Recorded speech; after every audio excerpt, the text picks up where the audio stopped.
Howdy, folks. Don't know if you can hear me.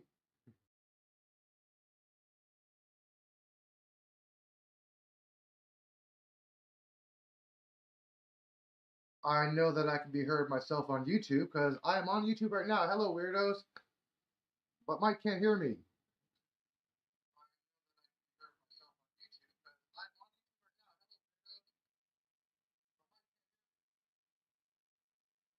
So I guess you get to talk to me. So hey, until Mike fixes his sound problem, anybody else want to pop up? I started by saying howdy, weirdos. But he didn't. He forgot to play his intro. Sheesh. I'm gonna type this into chat here. Mike, you forgot to play your intro. Damn.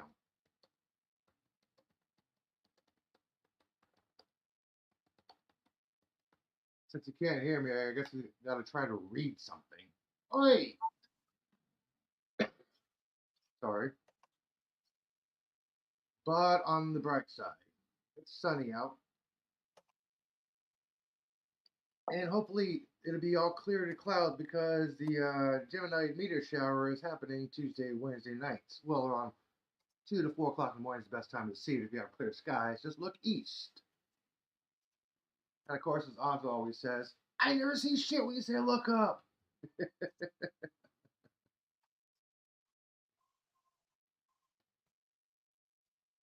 That is kind of odd. Yeah, I did even test myself. There was a slight little echo, which meant I did hear myself on YouTube itself. Yeah, look, I even put in, even LVG pop in. Hi, Bob. Hi, Bob. Can you hear me? Yeah, I can hear you fine. Okay, cool. And it's just Mike again. Let me put on my headphones for a second. Hang on.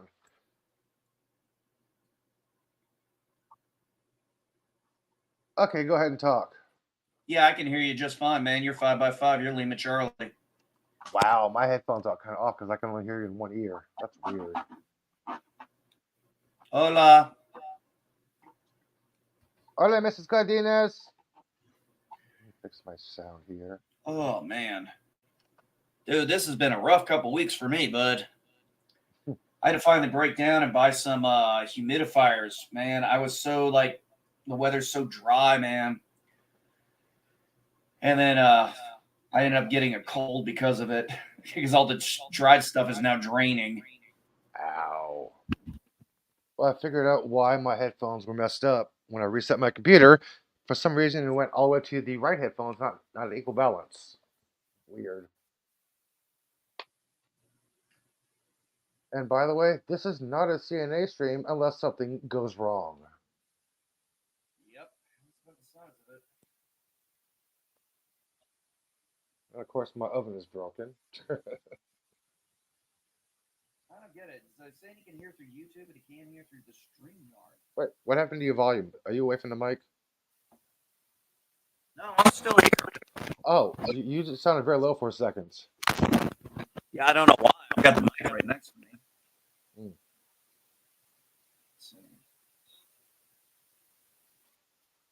Yeah, I don't know about StreamYard, dude. That's why I even put in the chat, LDG, come up.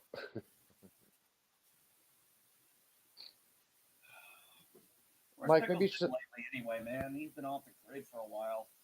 I don't know. Yeah, Mike, maybe you should just go to his backstage and tell him what's going on and type in the private chat if you can't hear anything. Yeah, go backstage. Things one I do want to say oh, damn, I'm feedbacking on you. Yeah, that was really odd. Oh, I want to say Happy Hanukkah to all the Jewish people out there.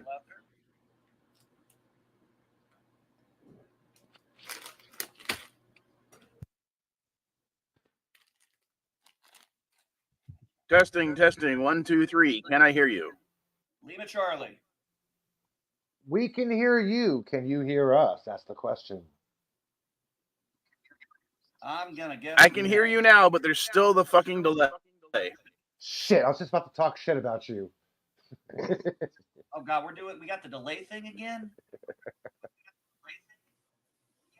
Yes, we have a delay thing, because I said that right after you said delay, and now we're going to have a delay. How long of a delay is there?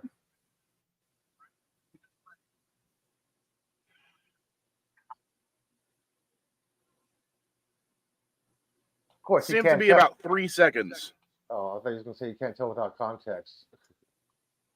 Oh!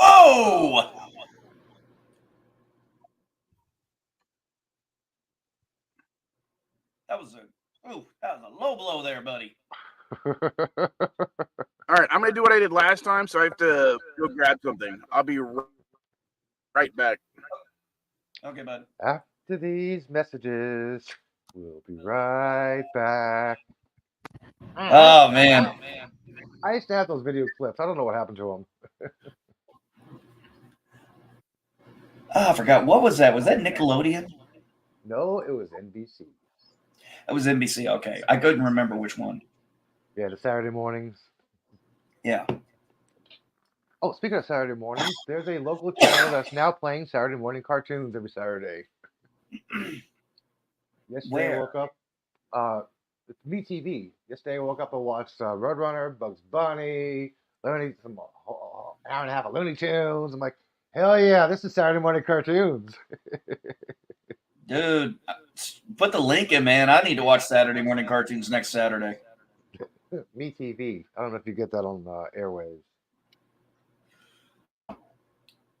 I'll find something. Yeah. It's like a YouTube channel, I think, that plays G.I. Joe 24/7. It's the official G.I. Joe YouTube channel. Does it? So, I came across an interesting article. I don't know how much you're familiar with history, but I was going through this thing here, and I came across this, and I'm going to try and say the name right. Hammurabi Codes of Law. Hammurabi. I heard of him. What's that? I've heard of him. Yeah, so I was reading through the laws and everything, the history behind it. I found this completely based on a different topic. I was arguing with somebody. Well, I wasn't arguing with them. I was educating them. They just didn't want to listen. Yes, that is who I'm talking about. Looks like that ancient Babylonian code there was one of the earliest to establish, probably one of the earliest that we know of, established the idea of innocence until proven guilty. Oh, nice. I thought that was very interesting. I mean, I don't know a lot about the Babylonian history very well, but every now and again I come across something like that, and I'm like, that is so fucking cool to learn. Yeah, there's a huge gap in human history. I'm like, we don't even know who invented the first comb. We don't know who was the first person to shave the hair off their face. We don't know who invented the wheel. We don't know who invented the flush toilet. Yeah, a lot of stuff is lost in human history.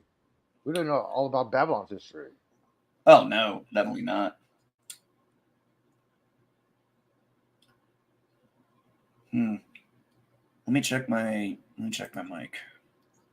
But it's not me this time. I got echo cancellation off. Yeah, I'm still coming off there.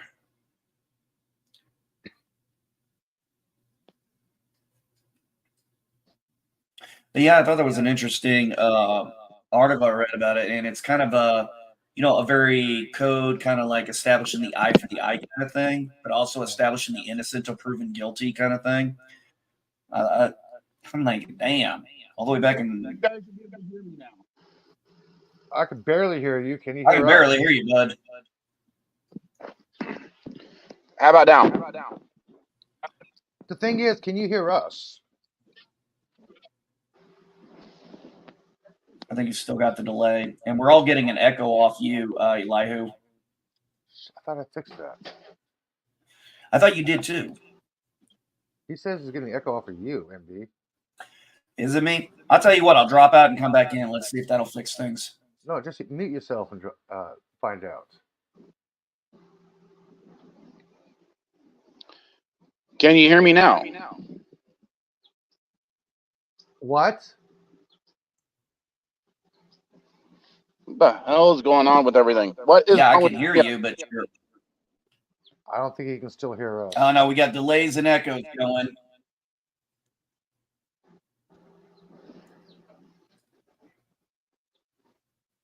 Yeah, not Ryan Johnson. Same thing here. We're getting echoing. Yeah, I hear an echo too. Let me.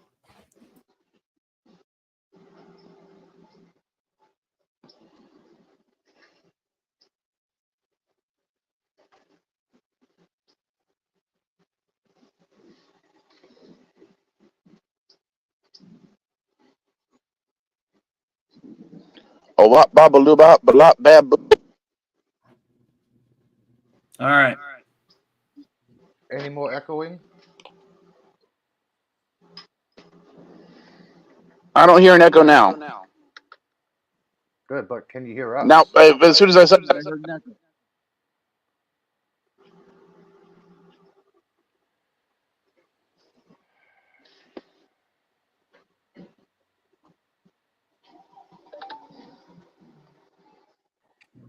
All right. How about now? No, it sounds like we might have got it.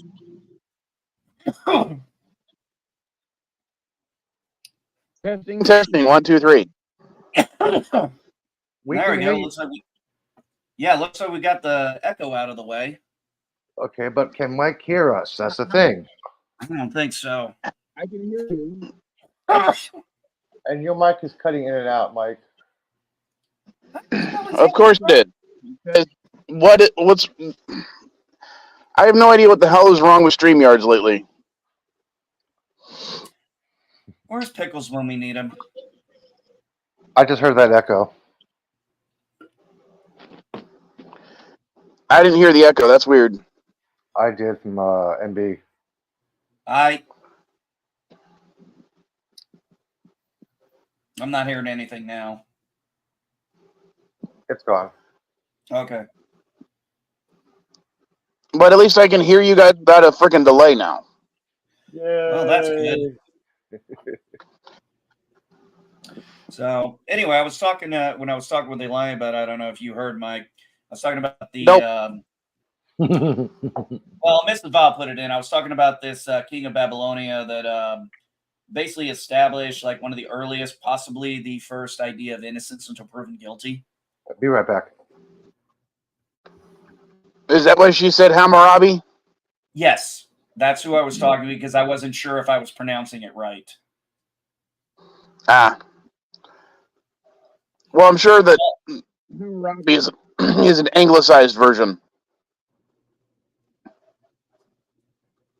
But yeah, I was just I was dealing with some idiot on Twitter, and I was researching some stuff because that's how I piss most people off is I shove facts in their face. And I ended up coming across this thing about Hammurabi's laws, codes of conduct, the laws for the trading and the business and all that stuff. And I thought it was very interesting how it was very much eye for an eye kind of thing, but I would say for the time that's understandable because you want harsh laws to prevent people from doing stupid shit. So it's like, hey, if I steal this, I'm going to get my hands cut off. Maybe I don't want to steal that bread today. But yeah, it turns out there was like 282 laws that he put into place that kind of set a lot of standards around that area. So, I need to read more up about it. I still wouldn't want to live underneath most of those laws. I'm not saying you would, but I mean, if you're back then, it was actually probably very civil. They were very civilized laws back then. Compared to other areas of the time, probably, but compared to now, it would be like living under a barbarian. Oh, you mean Well, 2016? Yeah. You mean 2016? Okay. They had laws like if you speak ill of the king, you're put to death.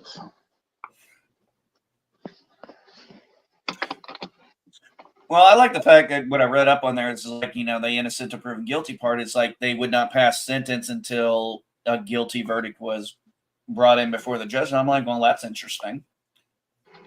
Well, remember, that's also only applies to citizens and men.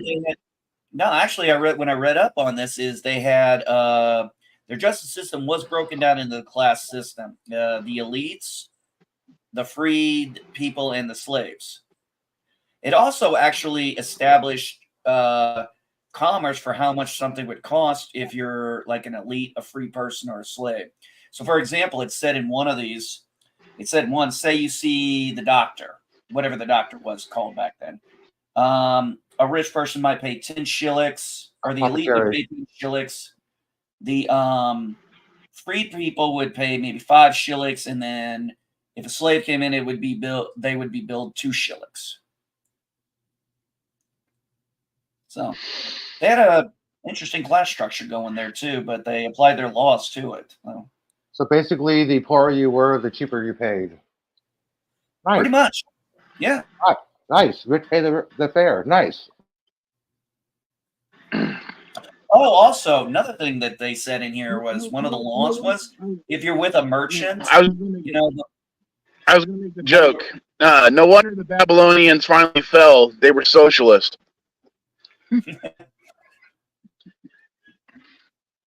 Well, one of the other things that I thought was interesting was the idea of a receipt for purchase and payment. That was actually something that merchants and people would do. They'd have to give receipts to each other for purchase and stuff. And that was part of the trading and things. And I was like, wow, smart idea all the way back then.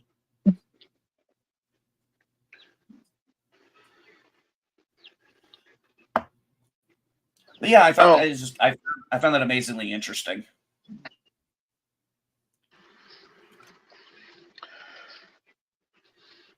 Well, I'm not trying to discount what you're saying, but I want to show off something. I'm going to try to do this without too much of an issue.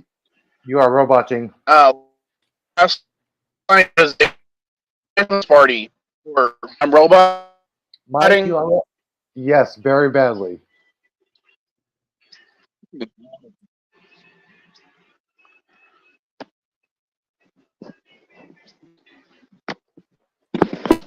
It's like roboting and every other syllable.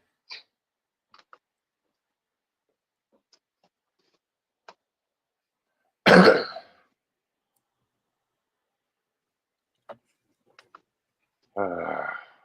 you catch For All Mankind? Dude, when she started scratching that screen, first thing that came to my mind was asteroid. I'm like, yep.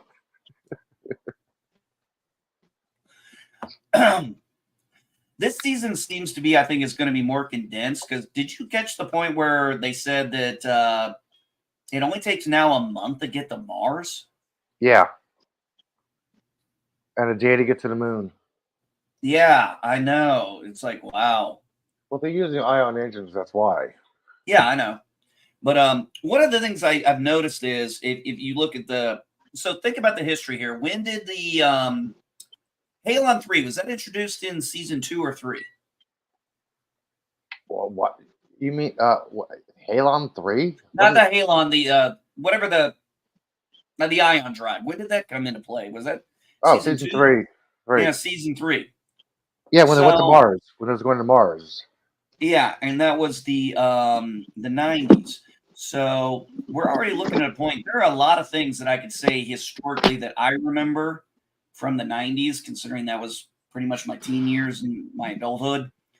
And then we get into the 2022. So we can definitely say when they made this all the way back in the beginning of the show, that because we've been focusing on the space race and we've moved to an alternative energy for the most part that was easy to manufacture, cheap to produce and everything.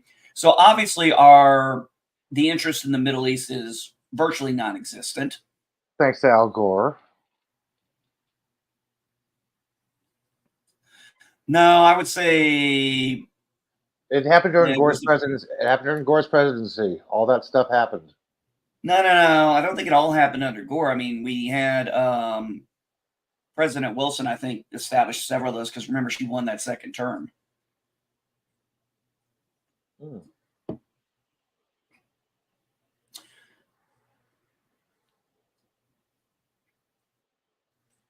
But yeah, so like a lot of Middle East problems we had over our time and a lot of other places, obviously that's not a big factor anymore. No. So probably,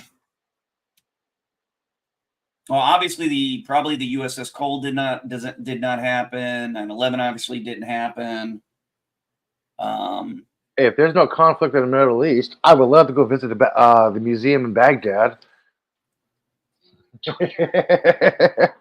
before the U.S. military got to it. Oops. We were having dude, that was the most decorated, compact, educational, historical place in the Middle East. They had stuff about 4 to 5,000 years there in that museum. Now the oldest thing they have there is about 6 months old. A sign that says no trespassing. Damn U.S. military. Hey, I wasn't in during that time, so don't blame me. Okay, let me rephrase that comment. Damn soldiers who went into the city.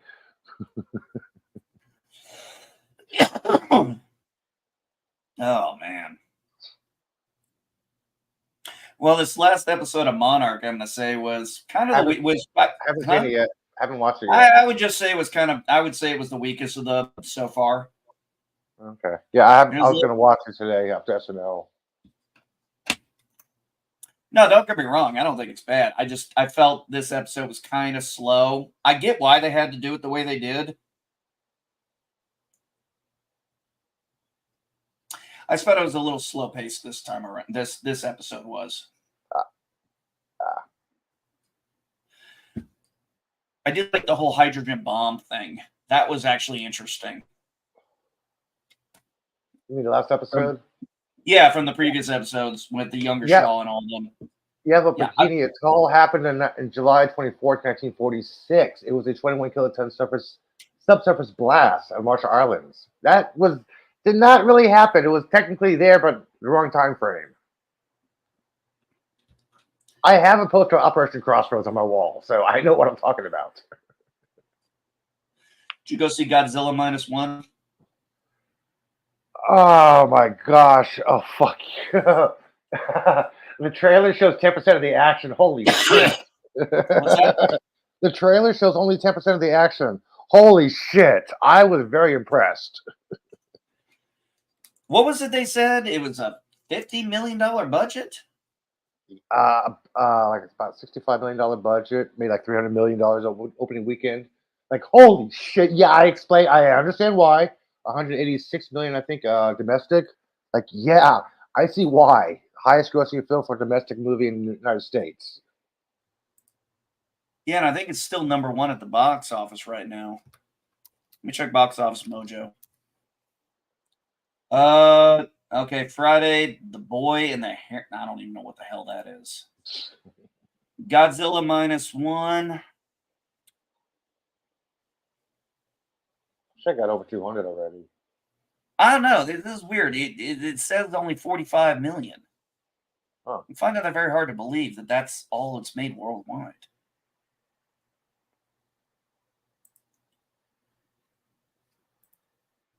Ugh. Oh well, in the words of Kelly Bundy, case of rum, case of rum. Mm-hmm. Marvel's dropped to number 12. You know, I've been trying to do laundry for 2 hours, but everybody's trying to do laundry at the same time as I am.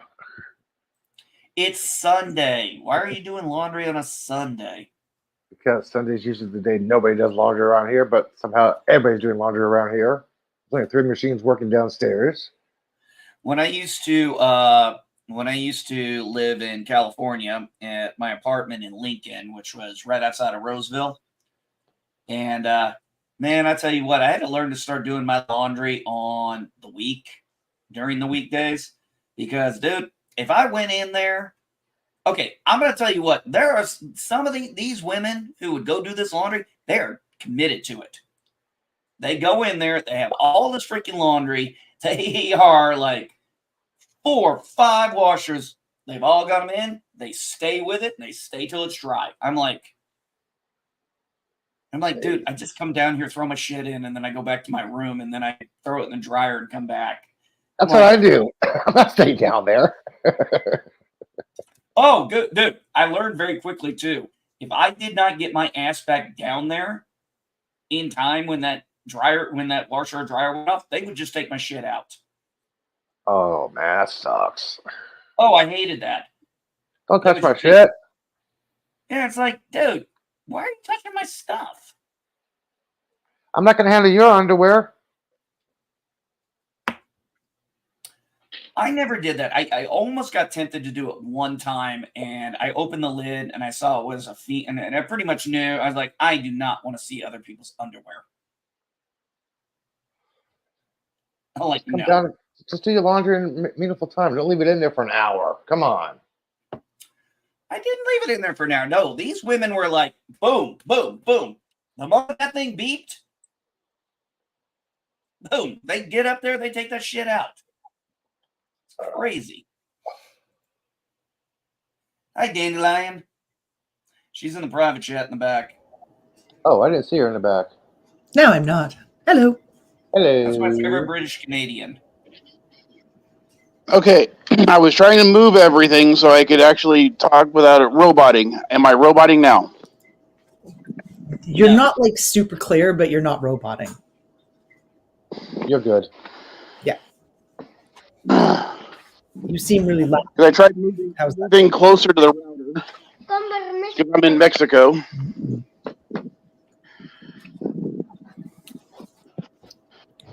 And it was just a pain in the ass to move everything. How's the storage unit going? Everything's finally moved over. But I had some issues locating some gold because I was stupid. But what I wanted to show everybody, last night, Mrs. Vile and I went to a Christmas party with some of her friends that are, teaching friends. Mm-hmm. And it was supposed to be a Secret Santa thing. Well, just by chance, Mrs. Vile got my name in the Secret Santa thing. Oh, yeah. She got me the hoodie. Oh, nice. Yeah. Very nice. Nice. I got to get me something like that, man. I don't have one of those. The joke I made with her, though, is... on the other side? Yeah, right side. Only a lieutenant. Commander. Jeez, I saw that black dot, man. You're a lieutenant commander.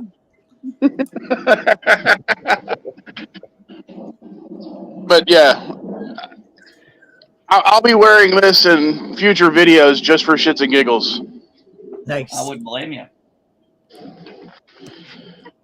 But it's a little small, but I love it no matter what. That's Walmart. interesting. Well, neither of my Walmarts have one like that. I'd have to order it off of Amazon. If I was going to order one, though, I got to be honest. I really would love Picard's, that one captain's jacket that he had that would sometimes he'd wear that was open. Oh, yeah. I love that one. I always thought that was so fucking cool. You can get the live action Boimler and Mariner top for about $12 on AliExpress. Yeah, she said she got it from Walmart online because I'm like, I've been looking at my stores. There's no way in hell I saw anything like that at my stores. That makes sense. CNA, alcohol. After everything that's going wrong today, I need more. Hey, at least I made it to the gym today. I got my cannabis, I got my nicotine, and I have a cup of coffee right now. How is Jim doing? Hey, Dandelion, did you go on a hike today? I did not. I'm actually going to go into Vancouver today to finish my Christmas shopping. I was out walking yesterday, but I didn't go for too long because it was really it was somewhat wet, which was surprising because all the rain turned into its solid form, which was kind of weird. Doesn't happen here too often. I've had a rough couple of weeks. The weather getting cold and stuff has made the air dry. So I had to buy some humidifiers yesterday because I kept waking up at like 2, 3 in the morning, couldn't breathe, and now it's all breaking up. But I took Friday off of working out, and then yesterday, I was like, nope, it's all broke up. I'm coughing like crazy. I'm like, I'm not going. I wasn't feeling the greatest today, but I still went. My son, thank God for my son. Well, don't push yourself too hard if you're under the weather. It's actually good to take some time off if you're not feeling well, because sometimes if you overstress yourself when you're not feeling good, you wind up getting even sicker and then have to take even more time off. Yeah, I'm not surprised that I got sick. I did the few months, I did like almost over 3 months doing workouts at the house. Then went to the gym. Knew I was probably going to get sick by the second week, but I always call the second week the hardest week. First week is one thing, second week is really the hardest. But I got my 4 days in, so that was good. Nice. Very good. Yeah, I took it light today. Mostly my goal was to get my mile walk in. Right. Good. Yeah, I just got up and showered. It's almost 9 o'clock here, so it's pretty early. It hasn't been light long enough to have gone for a hike. So today should be a good day to go wander around downtown because yesterday there were several thousand drunk Santas. Oh. I'm just hoping the roads have cleared up. They were pretty slippery yesterday, and a lot of people here don't have snow tires. So I have snow tires. The person I'm going into the city with has snow tires, but I know a lot of people out here never get snow tires. You have 4-wheel drive? I'm living in Southern California. I don't know what snow tires are. Yeah, we don't have them I up here. didn't expect you to know what snow tires are. Yeah, you do if you lived in NorCal. Have you guys ever gone over Donner's Pass in the winter? Yes. No. I have. Eli, who knows what I'm talking about then? It's not as bad as Widow. It's not as bad as. I don't ever need something like that here. Dude, Donner's Pass is not as bad as Widow's Pass. No. In Yosemite, Widow's Pass is a 90-degree downhill. Damn. Yeah, they closed that thing a couple of years ago. Yeah, I remember like once a month. I remember going to Donner. I remember going over Donner's Pass on a weekend, and it was because I was dating a girl in Reno, so I went over to spend the weekend with her, and the snow got bad. The snow was bad when I started driving over there. I was like, oh shit! I'm like, they're gonna shut down the pass. I made it over. And then like an hour later, they shut the pass down. And I had to call my boss, and I was like, I'm in Reno. I'm not making it to, I'm going to be late to work tomorrow until they open the pass.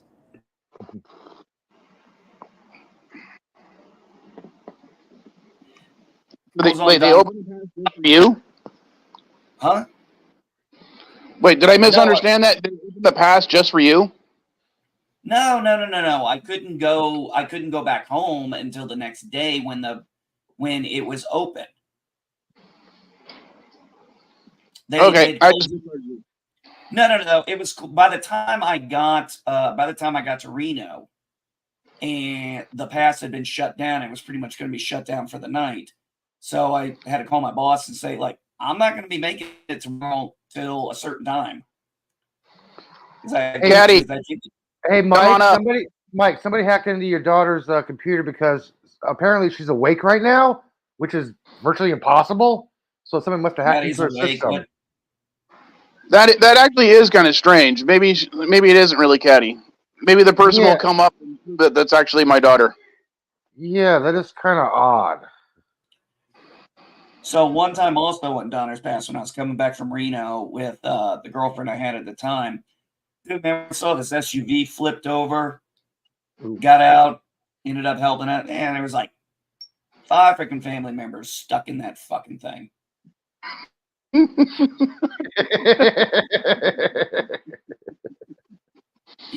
Yeah, it's her. Well, that's just further evidence that it's her. I won't believe it until she actually comes up on the panel. Hey, Dandelion, what's the average snow you get per year during this time of the year?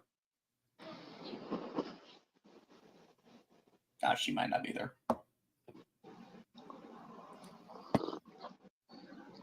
Oh, hey, what's up with this news I'm hearing? Your guys' California's got a deficit?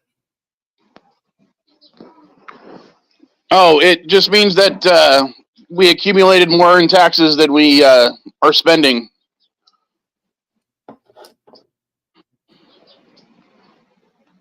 I think that means you accumulate less in taxes than you're spending, not more. That would be a surplus, not a deficit. A deficit is when you spend more than you collect. Yeah. I was thinking the other way around because I'm just with everything with StreamYards. Forgive me for being weird or for not paying attention. Nah, just it popped up. That is not Caddy. That is an AI alternated voice. No, the only reason I'm awake is because I'm at a friend's house. Hello, said friend. Hello.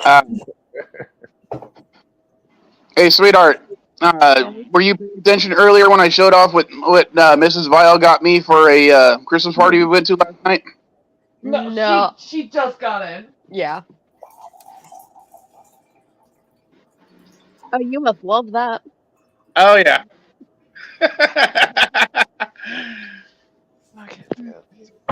But Mrs. Cardenas is the captain.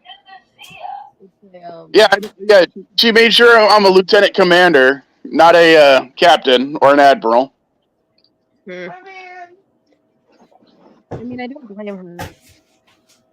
So I might need to borrow your phaser for a bit. Wait, you don't have your own? I haven't had my phaser in a very long time. I'll have to go locate it out of my closet. Oh, wait, that reminds me of something. Hang on a second. Where is it? Here it is. Yeah, well, we had one sad thing today. We had to have a funeral for one of our guinea pigs.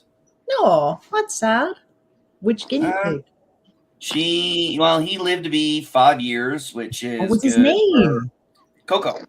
Coco. Yeah, and it's this time last year we lost Sophia, but she passed away at 3. So all we have now is of the guinea pigs. We only have Harley left, and you had my cat Caramel, who likes to stare at the guinea pigs. Literally was looking like, "What's going on here? Where's the other one?" Aw. Well, why didn't you get to eat that one when it died? No, we buried it out. We buried it. I'm kidding. I just assume cats are always thinking about what they can eat. Oh, trust me, they've nabbed 2 mice in my house recently. Nice. I mean, not nice that you got mice in there, but nice the cat caught them. I was like, finally the cat got him, and I was like, man, took him a week, but man, he was hell bent on getting that little shit. You know what's funny? Speaking of mice, one of my stores caught a pair of mice in one of their little traps in the back room. And it was freaking the hell out of the receiver because it was right next to the receiver's desk. She was telling me that she was just sitting there doing paperwork waiting for a delivery, and then all of a sudden she hears this metal on metal sound that she'd never heard before. So she's looking around for what's causing it. Then she looks underneath the desk and sees 2 mice fighting in the little cage underneath her desk that's been sitting there for years. And it finally caught them. Huh. I had yesterday, I think it was yesterday or the day before, it was one of those days I was up late. I was up early, and all of a sudden I hear this, and I'm like, oh shit, is my other cat Moke outside? Because I'm like, if he is, and he's in his, we have a tree house here, and that's his place, and we have some stray cats who like to come and try and get in there. Yeah, he wants nothing of that. He's like, you're not coming in my place. So I had to go outside and look for him. And man, he was getting into a scrap with this cat, and the cat saw me bolted, and then my cat looked at me and he's like, okay, you can take me in now, bitch. Thank you. Awesome. Head out. I'm just trying to make a joke. Hey, Mike, if you share my screen, I found something for all the Star Wars lovers. What happened to Caddy? Hi, Caddy. You lost Caddy. She hath left us.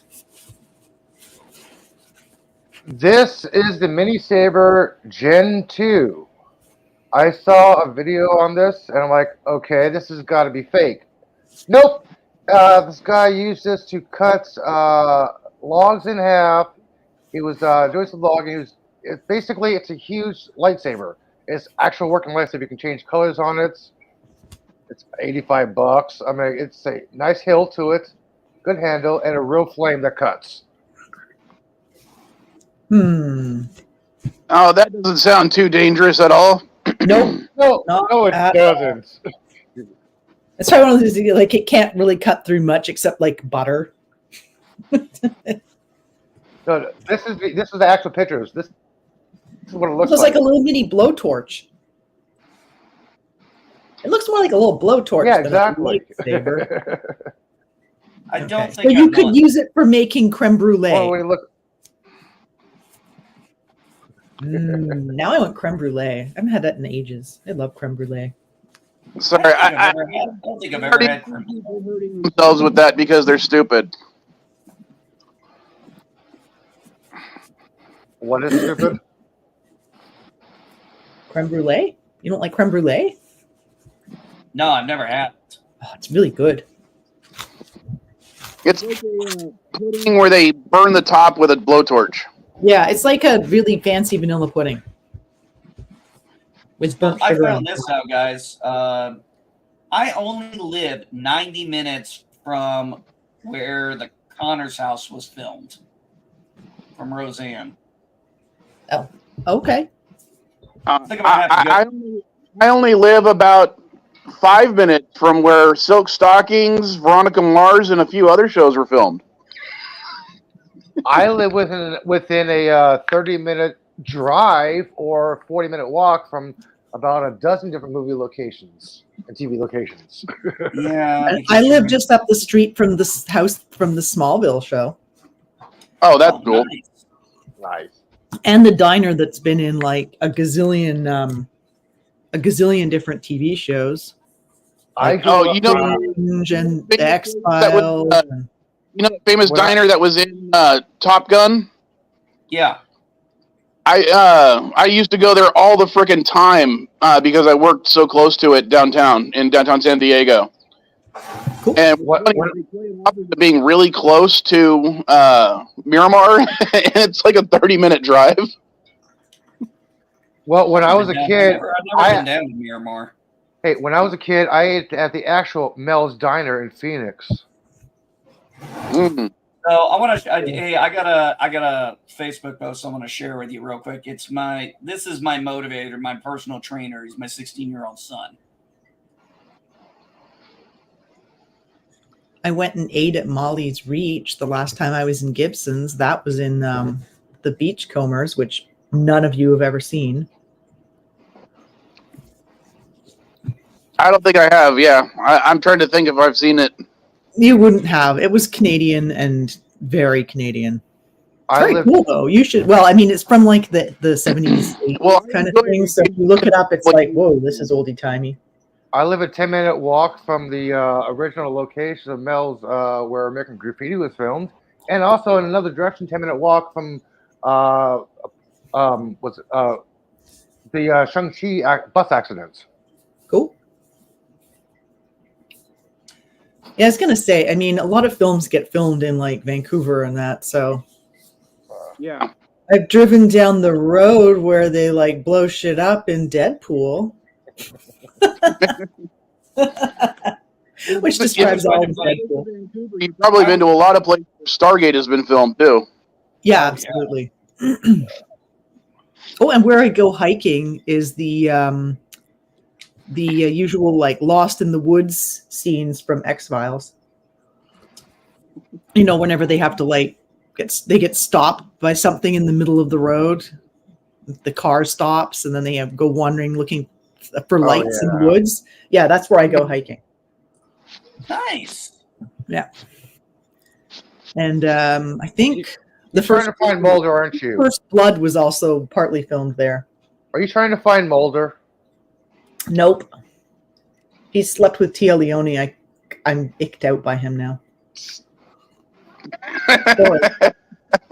I just that particular some actors, some actresses are just nope for me. You're upset just because she played Scully on the show, aren't you? She didn't play Scully on the show. Tia Leone. She did. Yeah, she played. And Gary Shandling as well played Mulder. Gillian Anderson played Scully. What the hell is wrong with you? What the hell, man? Watch your X-Files. There was a show inside a show about them making a show about the characters. Tia Leone played Scully. Gary Shandling played Mulder because his famous line is like, "Hey, how do you dress?" Mulder's like, "To the left, mostly." I don't know. No, I remember her mostly from. I remember her mostly from Bad Boys. Oh, I had X-Files fan guys. Sorry, I'm like in the show. Yeah, I don't really remember bit part people on the show. Like, no, I'm gonna be completely honest. When it comes to X-Files, I think they should have ended it after the movie, the first movie. That really should have been the end of the series. It should have ended when Robert Patrick showed up. I'm sorry. Robert Patrick was actually pretty decent. No, they tried to fill a Mulder-esque style. That's when Scully all of a sudden turned into the Mulder character, and he became the Scully character. I'm like, no, come on. I know that did suck, but give Robert Patrick credit, man. The guy's a good actor. He is, but they should never continued with the show. Well, I'm finishing up season 8 of SG1, and I'm gonna get to season 9, and I'm stopping after that because I really don't see the point in watching the other 2 seasons. It's not because of the actors. I mean, they brought they brought 2 excellent Farscape actors over. I love that, but I just didn't see the point of. I've watched it several times. I remember the first time watching. I'm like, I don't really need the movie, and I don't need to watch past season 9. You don't want to see Ball try to erase everybody, huh? No, actually, Ball was one of the few things I liked about it. I just didn't really care for the Ori. To be honest, I didn't care for the Ori story. I feel the same way, NB. I think the Ori was a mistake because it's like they finally get rid of most of the Goa'uld, the replicators, and they just have to create this new threat for the last 2 seasons. No. Oh, they always have to have some threat, and that's the problem with like the show getting extended beyond its like natural. You know, like the writers of the show kind of have a arc in mind, right? And they're like, okay, we're probably ending this. We're ending this season. We're gonna kill the bad guys, and then oh no, let's do another season. Then you got to come up with new bad guys. It's like, damn it. Well, actually, it's interesting because if you look at the way Stargate happened, there were actually 3 different times the show ended. Yeah, absolutely.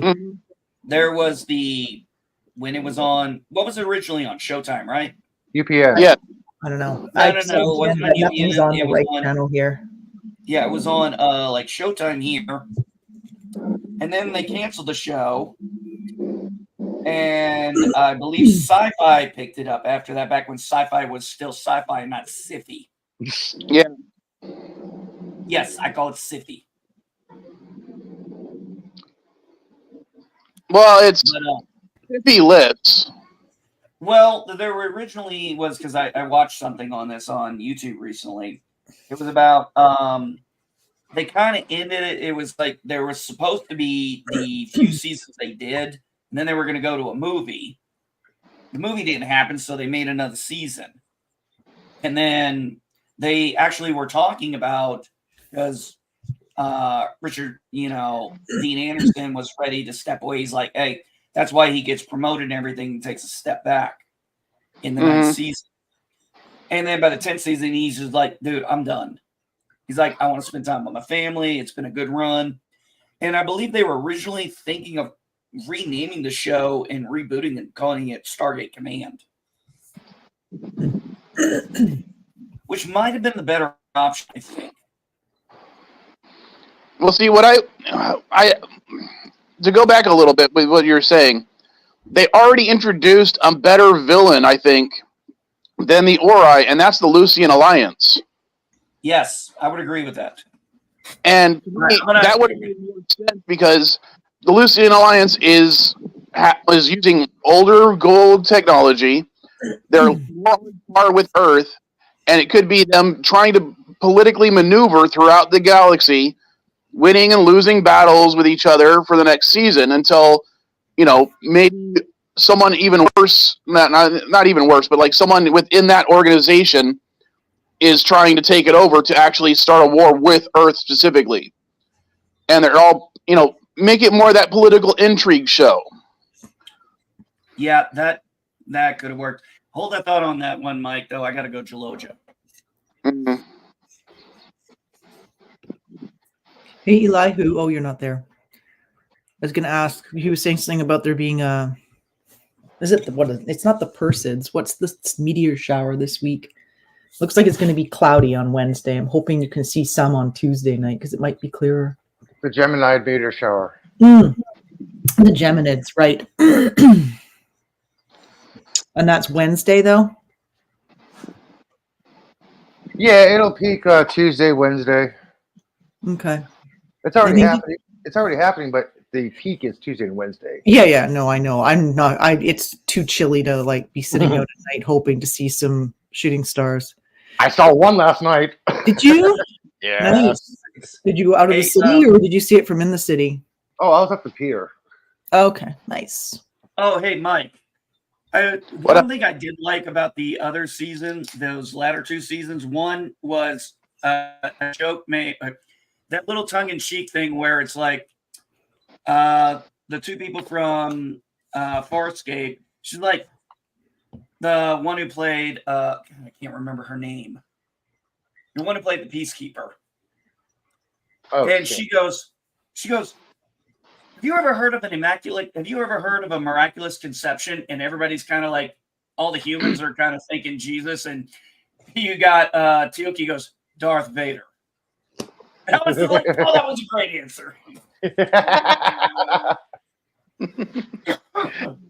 Sorry, that was Mrs. Vile. She's heading out. So I'm going to mute myself because I'm literally standing in front of her car and she has to head out. So I'll be right back. Okay. He doesn't want to get run over. I gotcha. Knowing her, yes. Run over in Mexico?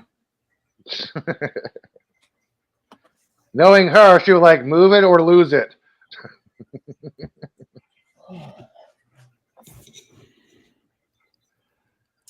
I will say this. I've been to Canada. I've never been to Mexico. Nora. I was kicked out of Canada. Why? For being Californian? No, it was when I was 23, 24. I was walking, doing some little hiking. Asked Highway Patrol which way is the border crossing. He pointed in the direction. I walked up there, past a little fence, saw a little marker. Next thing I know, about 10 Mounties that jumped me saying I just jumped the border illegally. Where? Up here in Canada? Yeah. Oh. Well, yeah. I mean, honestly, if you're driving down Zero Ave, there's the road, and then one side of the road is Canada, and the road is Canada. But if you step off the road on the south side, it's the States. Basically, 1 foot off the road is the States. There's houses on the road that are in the States. Yeah, the officer didn't tell me that. He's like, just go up that road. I'm like, okay. But they have their own way. They have a road on their side as well. On hey, yours. look, it's PJ. Hey, BJ. Good morning, I don't know why BJ. people did that, but anyway. Oh, well. I'll tell you what. Smiling. I'll tell you what. The biggest thing I remember about being in Canada was going from New York side to the Niagara, going over the Niagara side. We went to, I don't know what lake or wherever we went over there. I just remember the lake water being so god dang freaking clear. I'm sitting there, I'm swimming in this, what I think is a small lake, and I'm like looking down and I can see the freaking bottom. I mean, it's just so damn clear. I'm like, what is that? Like a couple of feet down? I stick my head down, it's 20 feet down. Yeah, that's usually a sign of acid rain. It's killed off all the algae and stuff in the lakes. I'm gonna go do some stuff. Now, granted, I did that back in the. Now, granted, that was all back in the. That was I did When that was back in the like 80s. whereabouts was that? Like if you cross at Niagara, I'm trying to think what lake other than like Lake Erie and Lake Erie. Ontario. I was thinking Erie. I'm like, yeah, where, dude? But then you don't necessarily have to Dude, cross. it was the 19. Okay, I'm gonna be honest with you. I was 7 years old. It was 1987, so I don't remember. No, Oh, okay. that's totally cool. But if you like drove into Canada, there's lots of lakes. So I Yeah, did it's gonna mute, enjoy so I don't very make much much watching. noise. I did very much enjoy seeing the light show on the Canadian side of the Niagara Falls. Mm. That was really beautiful. I remember that. If you want to know how clear the water is around here, just look at any satellite view. You'll see Ocean Beach, the Pacific Ocean, blue. The San Francisco Bay, green. Yep. I think I've seen that. Yeah, you do not want to go swimming in the bay. No. Let me tell you something. I went swimming in the Mississippi River back in St. Louis. And you survived? You survived? Yes, I survived. Thankfully, I only got strep throat. Wow. Just like, who the hell willingly dives in that water? Wait, which part of the Mississippi River? Any part. It's the Mississippi. St. Louis part. Oh, dang, because closer to the actual Mississippi side, I've gone swimming in that river. Just to say I did, and I didn't remember getting sick. But again, I was really young, like 8 years old-ish. I was 17 at the time, so it was 97, 98 time frame. And, yeah, I went swimming in it. Next thing I know, I've got strep throat. So, not hard to put 2 and 2 together. If you ever went to New Orleans before 2005, you will see the safety buoys 15 feet. That's about it, because you don't want to go any further because you got the undertow. Oh, shit. Yeah, I just saw that myself. And how you doing, Darren? Doing good. What's up? How long have you been listening? A minute or two. I heard about the Mississippi River. You haven't seen it yet. I'm going to show you the present Mrs. Vile got me. Oh, sorry. I have the wrong camera showing. Hold on, I'll be right back. She got your bars on the window so you can't escape. Wow. He really wants you in that bedroom. Sorry, I switched the camera because Mrs. Vile didn't want to be on camera when she was going bye-bye. Yeah, I can understand that. You like it? What is it? Oh, yeah, it's a little jacket. Yeah. It's a Starfleet hoodie. Oh, okay. Oh, nice. What's funny is she was really concerned. She's like, what show is this even from? Because I don't know. Oh my good. And I explained, like, well, because the comm badge has the round parts. This is more Deep Space Nine than TNG. Plus, it's got the red on top. Then the black on the bottom means it's TNG or late movie era, or sorry, Star Trek Generations era. After that, they went to the. And she's just looking at me with a glazed over face all of a sudden, like, I shouldn't have said anything. It could also be Voyager, the totality of Voyager. Yeah, because Voyager, they didn't update the uniforms for obvious reasons.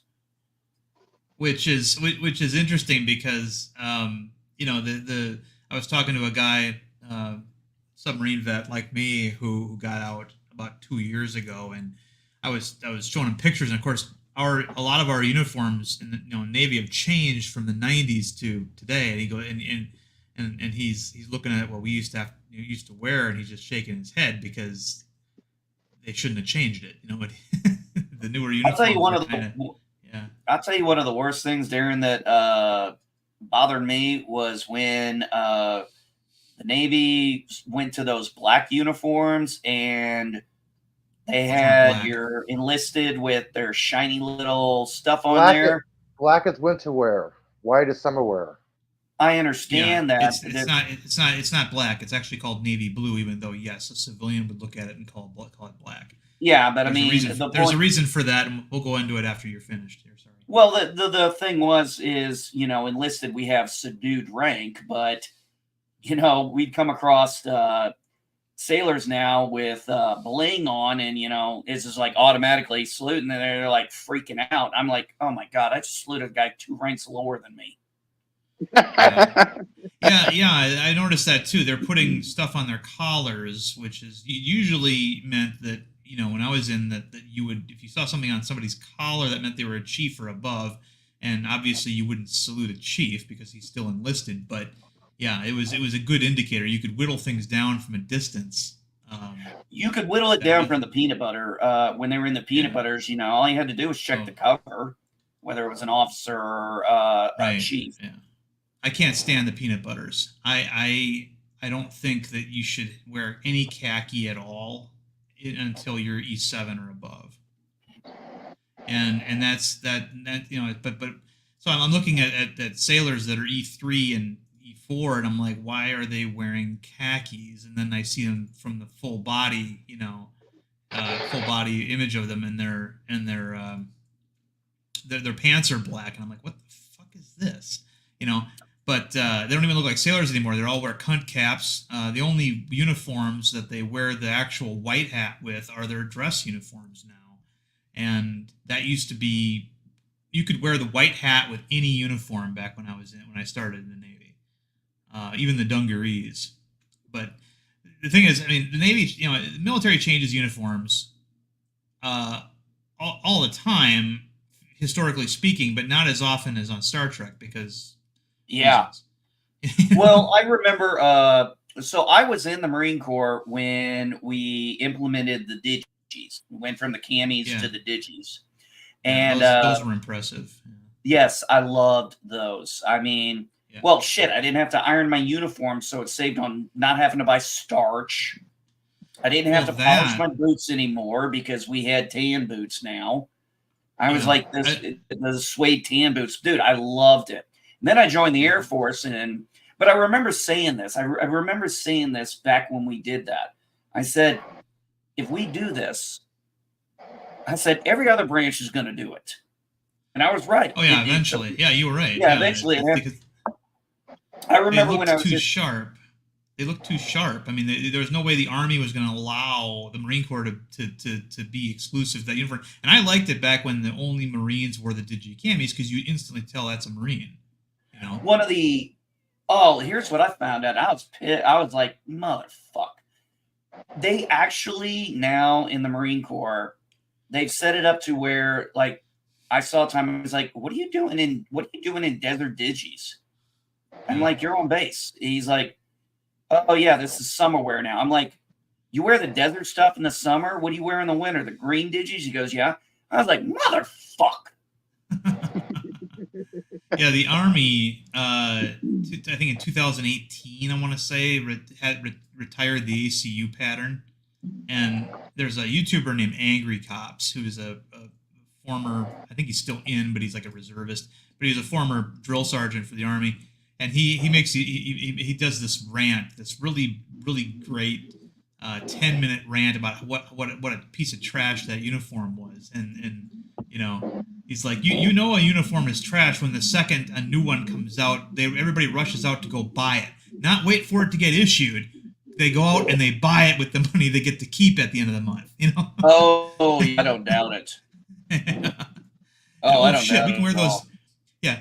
Oh shit, we can wear those green ones again. Oh, I'm gonna go. I'll be at the PX getting 6 pair because I don't know what the fuck this is. Looking at my. Well, originally, I remember when they started issuing out the digis. Before they issued them, they said you could go buy them because you weren't going to get issued them unless you were in boot camp.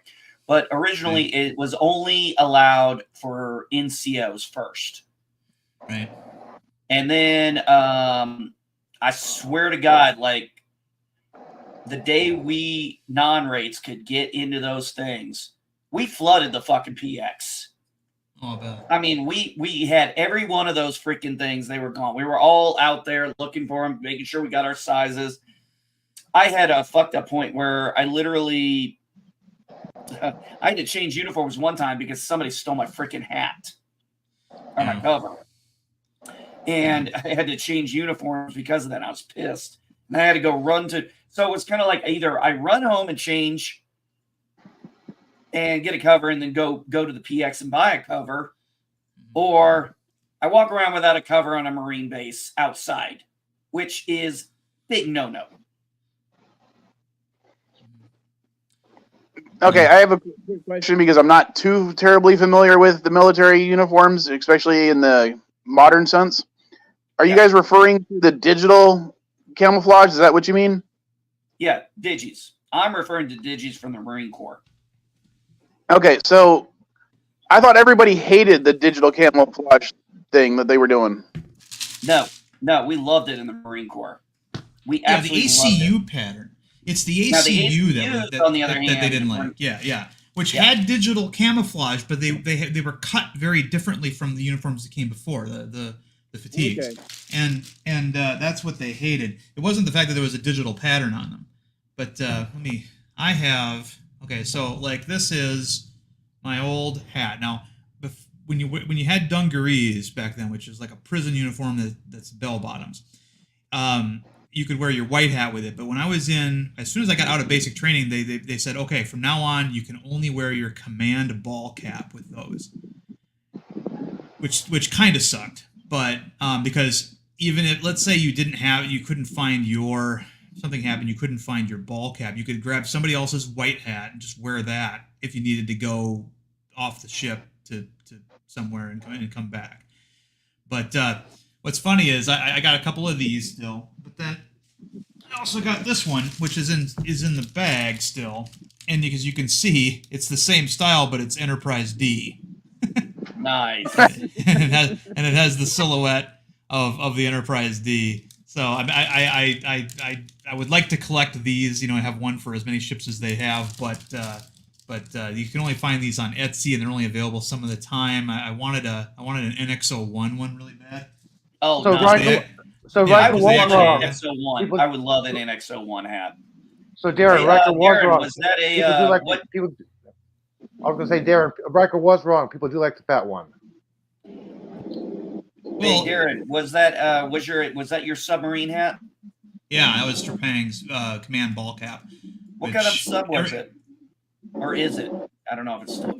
Well, first of all, it was decommissioned in 1999, so I was part of the last crew that was on it. It was an attack submarine. I hesitate to say fast attack because it wasn't very fast compared to the newer Los Angeles boats at the time. I mean, okay, and I'm going to start using the actual verbiage we used. So mine a civilian would call my boat a Sturgeon class submarine, but we call them 37s. Or 637s, because that was the first boat of the class, the Sturgeon. And then Los Angeles class, we tended to call 88s or 688s, because 688 was the whole number of the Los Angeles. So because we always like to abbreviate things down and use as few simple syllables as possible, that's what we call them. But civilians would call it Los Angeles. Now, the Los Angeles class ships or boats are fast. They're still faster than the newest Virginia class attack submarines that are out there. That's how fast they were. And so we kind of jokingly called ours a slow attack, but Trepang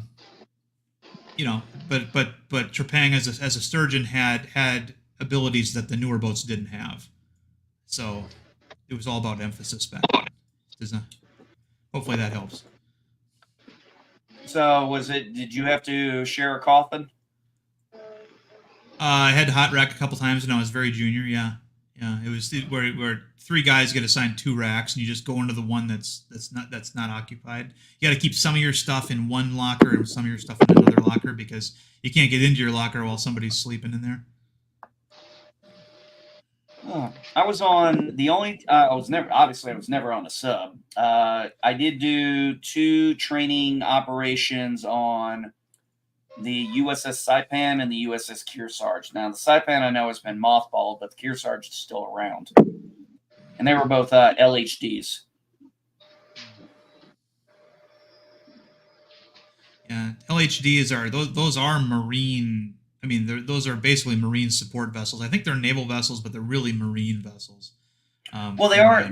I mean, well, that was the point. What we were doing, when we did the Saipan and we did the Kearsarge, we did simulated. You know, we were in the field, and then we packed all our stuff, got it on.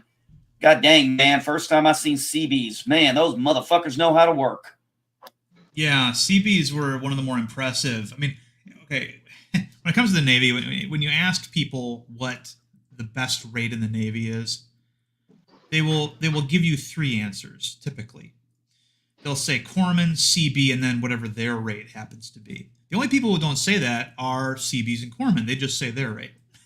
So, but yeah, CBs get to work with. Back when I was in, they wore the Marine Corps uniform with Navy accoutrements. It really threw us off. Yeah, that was something I noticed when I was at Camp Lejeune. A lot of our docs, and when I say docs people, I'm talking corpsmen, our medical corpsmen. A lot of them decided to go with the Marine standard versus the Navy standard, which was something they were allowed to do. And it did throw us off a little bit with the, seeing a sailor in a, service dress Charlie or service Charlies or service Bravos. Yeah. It's that's one of the reasons why people say that they're the best. I mean, you can have a sailor that's a CB or a corpsman that belongs to a fleet Marine Force unit, and they can wear their pin and stuff. So you get a wider range of jobs when you're a corpsman or a CB. I mean, especially a corpsman. Corpsman is we loved our corpsman, man. I mean, you sit there and we'd literally, like, if a Marine would fall out, it's like, you're gonna fall out? That fucking corpsman's carrying more shit than you are. Yeah, exactly. It's the truth. They were carrying the same shit we were, and they had to have the medical pack. Yeah, our corpsman, when I first arrived at Trepang, and keep in mind that a submarine corpsman has to go to a special 2-year school, intense 2-year medical school, to be the corpsman on a submarine. So this guy had already had gold jump wings and a fleet Marine Force pin and all kinds of stuff. When he was a younger corpsman, he did that stuff. He jumped out of planes with the Marines. And of course, he told me that when I had to start working around sailors again, I was like, yuck. I remember, but we had it's interesting that we had a chief, a master chief, who came into our unit, and he became our regimental. He became part of our regimental corpsman, our sick call. God, I'm forgetting the term here.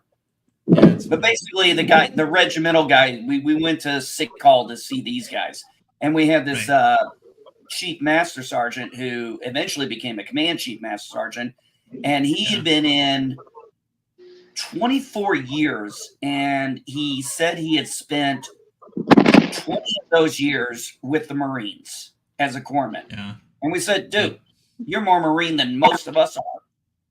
Yeah.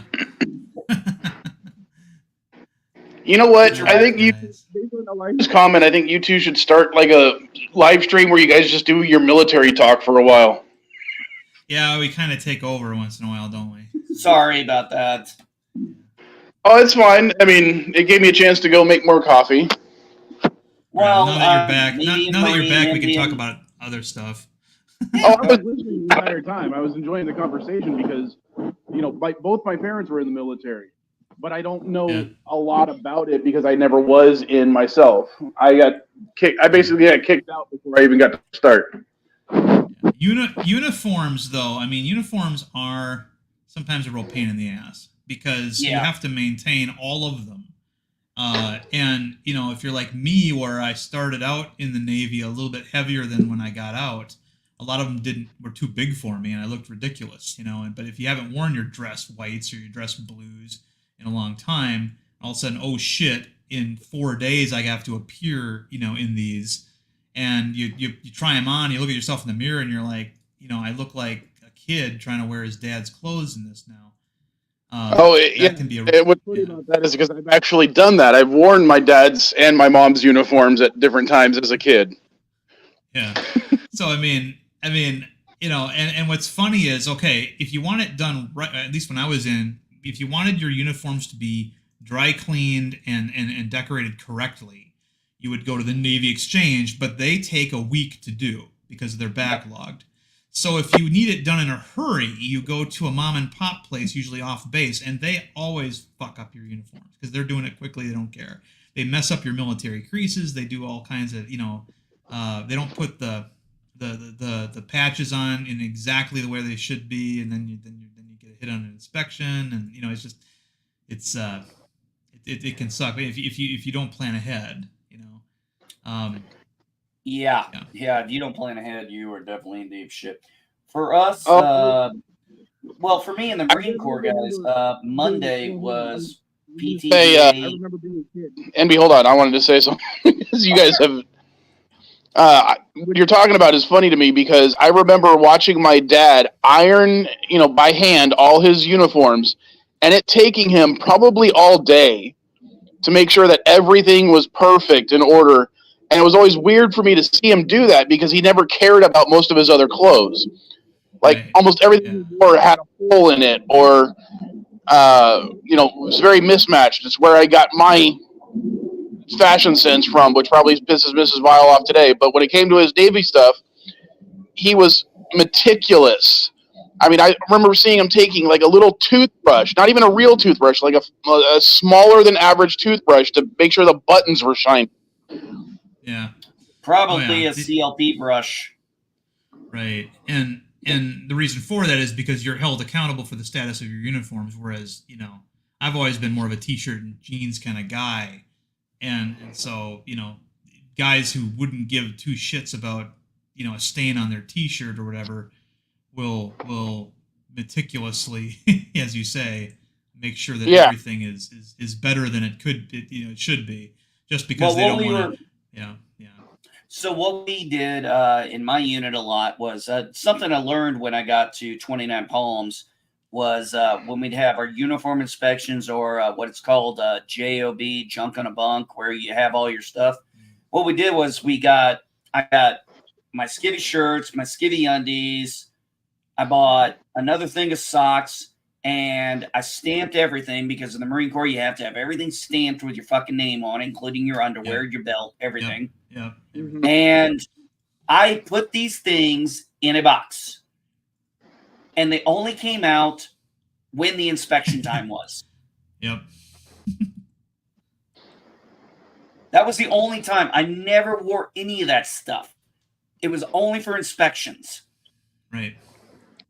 Well, let's go back a little bit to change the subject, only so Elihu can actually talk, because apparently he's despondent because he knows nothing about this, and I just slightly above the nothing. He's talked to me. I did actually finally watch the first 2 episodes of For All Mankind Season 2. Oh, nice. Not on Season 4 yet, but I'm on Season 2 now. Yay. What'd you think? I'm enjoying the politics, if that makes sense. Well, for me, what's her name? Who's I'm enjoying that. Margaret. You're talking about Margaret, aren't you? The chick who looks like what's her name? The one who replaced Jodie Foster as Clarice Starling in Hannibal. Yeah, you're talking about Margaret. Julianne Moore. Yes, thank you. He's talking about Margot, isn't he? Yeah. Why are you calling her Margaret? Nobody calls her Margaret. She's always called Margot. I thought it was on Margot. Sorry. No, you were saying Margaret. That was throwing me for a loop for a second. Oh. No, I love how in each season, it's kind of like That woman is just obsessed with her job. Yes. And they go to great lengths. She's sleeping in her office. Oh, yeah. She's dedicated and good to her job. But the part that kind of, because they ended the episode on it, they're sending the crazy guy back into space. Yes. The guy that went on the moon. Don't give me any spoilers, because that just seems like a disaster waiting to happen. You're talking about Gordo. Yeah, Gordo. You'll understand why Ed got sent, okay? Just watch it. Just watch it, see what happens. Yeah, you'll understand. I questioned the same thing with like, what the hell is she thinking? And I watched episode 4 or 5, like, I get it. Oh, and Elihu, you had to appreciate when they incorporated an actual solar event from real life into it, right? Yes. Although they did make it like a little bit more powerful than it was in real life. I know. I can't understand what's his name, the Soviet scientist surviving somehow caused a solar event to be more powerful than it was in real life. But still, it was a good episode. I think, man, first 3 seasons, Molly was always my favorite. Molly is just a force. I love Molly. Remind me which one's Molly, because I think I know who it is, but she was one of the Geminis. She was one of the original Geminis. She's one of the Nixon girls. The strong-headed woman, the blonde, short hair. Yeah. The one that's the one who smokes weed. Yeah, her, the cool one, the cool chick. Yeah, the cool one. Been smokes weed. Yeah. Yeah, Molly Cobb. I love Molly Cobb. I love her, man. She's just awesome.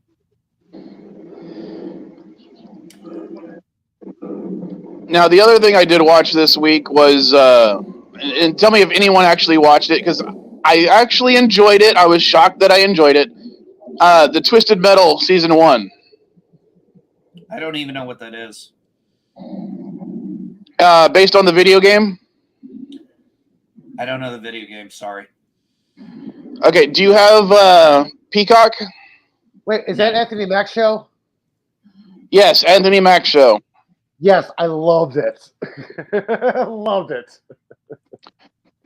Okay, it does not follow the games nearly as closely as it should, but for some reason I am thoroughly enjoying it, especially Sweet Tooth. Oh, dude. They completely revamped Sweet Tooth into something that is barely recognizable from the show or from the games, but he's still awesome and I love him. Yeah, I saw the posters for the new Fallout TV show on Prime, and they, and it's some still shots. But so I'm looking forward to seeing that. I know apparently the main Vault Dweller character is a woman, so that's interesting. But there's a couple other male characters that seem to be okay. One's a ghoul, and but being a fan of Salute. Yeah, even though Bethesda's sort of batting zeros lately, I'm still a fan of some of their IPs, and so I'm hoping that the Fallout... I'll be honest with you, I've been avoiding everything related to the Fallout show, only because I'm a huge Fallout fan, and I want to experience it without any biases whatsoever until it comes out. Yeah, we should be getting a trailer here very soon. I'm hoping that it's... I thought they already dropped the trailer. They did. Oh, they did? Okay, well, yeah, I guess I was right then. Week. Last week, okay. So yeah, we'll I haven't seen that one, but I'm hoping that it's more like The Boys in terms of quality than the Lord of the Rings show that they tried to do. Darren, hang on. Darren, I'm gonna make a suggestion. Take 2 minutes and 12 seconds to watch a trailer. Yeah, I didn't know it was out. I guess the videos I was watching were a couple weeks old because they were talking about the trailer coming out soon, but I thought it hadn't come out yet. I'm going to specifically avoid the trailer. Sorry, Elihu. Hey, Darren, I thought it was funny you said that about The Boys. I was like, I've been watching this show, and when I see people say this is so graphic, I'm like, dude, this is PG compared to the comic. Yeah. I think the show is actually better than the comic. I'll be honest. I would agree. I absolutely would agree with that. The comic is nonstop disgusting. No, I mean, I really. Oh, go ahead. Okay. Vile, you're not coming in very well. It sounds like somebody's putting a hand over your microphone every once in a while. You're on and off. So I don't know what you can do about that, but. Well, what I liked about The Boys so far is it's taken it, it dwelled into the lore of the original comic book, but I would agree. I think it is better. Yeah. I Sorry, I muted myself because there's an airplane going overhead. But I'll be the plane, boss, the plane. Because the characters are more interesting. I mean, the characters are way more interesting, and I want to see, like, I don't give two shits about the comics characters because they're all blatant two-dimensional things. But the show, I mean, Anthony Stark is like the #1 villain on television right now, thanks to Homelander. He's. Right. I'll be right back. The point where Yep, not a problem. It's gotten to the point where I kind of want to see him do, like, somebody I can root for, But well, I'm kind of curious to how this is going to go because I can't see this show the way they're going. I can't see it ending like the comic books. Yeah, I mean, well, we know that Butcher is dying now. His use of V24 has. Made him. I mean, unless he gets healed somehow, which there are characters who could probably do that. But the big one to me is Black Noir is much more interesting in the show than he was in the comic. And I'm not going to spoil the show because I don't know what happens, but I can tell you how things went in the comic. In the comic, Black Noir, first of all, wasn't a black man. He was a white man. We know this because when Starlight first joins the Seven, instead of just the Deep trying to get her to suck his cock, all the male members of the Seven gang up on her and force her to suck him off. And we see that he's got a white dick. So we know he's a white guy. Well, then towards the end there, where basically Homelander attacks the White House and tries to install himself as president. Or ruler or whatever, Black Noir comes up behind him and punches through his chest and then pulls his mask off and reveals that he's a clone of Homelander who was activated, in case the first Homelander went nuts, right? Or went crazy in an unacceptable way. And so they've really seemingly have deviated from that quite a bit with the Black Noir in the show. And I'm curious. Yeah. No, I actually, when I saw what they did with Black Noir, I was like, thank you. Yeah. I was like, good. I was worried that but they never made it seem like he was going to be the same like he was in the comic. Right. And I was just very happy that happened the way it did. Because I was like, okay, good. We're not going to do the clone thing. Thank God. Because that was kind of like, I swear to God, felt like a cheat. They still might. Do that. Now, one of the things that they established last season was that Homelander knows that Noir is scarred underneath his mask because he can see through his mask, right? So they've established that, which means that if they have to fool Homelander now, what they're going to have to do is give him an outfit that has zinc in it or whatever that blocks his version of X-ray vision, and then they could still do it. They could still do that, the cloning business, but which would be a fitting end for Homelander, I think, because they've established that basically he's the most powerful guy, and really the only one who could kill him is probably another Homelander, and so that's where we're at. I mean, I can see them doing that. Really, that would be interesting. Kind of well, that would be a better arc, I think, that way. Yeah. But I also like Soldier Boy. Their version of Soldier Boy, even though he's in his own way just as bad, I still find him entertaining in a way that in a different way than Homelander. And that last season when enhanced Butcher and Homelander, fought him and gave him essentially a not a black eye, but something like it, a bruised cheek. That was some great shit. It was a swollen jaw. Yeah. He had to wear concealer and stuff, and yeah. Dandelion's backstage, bud. She has Yeah, I returned. I have She returned. has returned. Yes, I had noisy breakfast to eat, so with forks and knives on plates and such.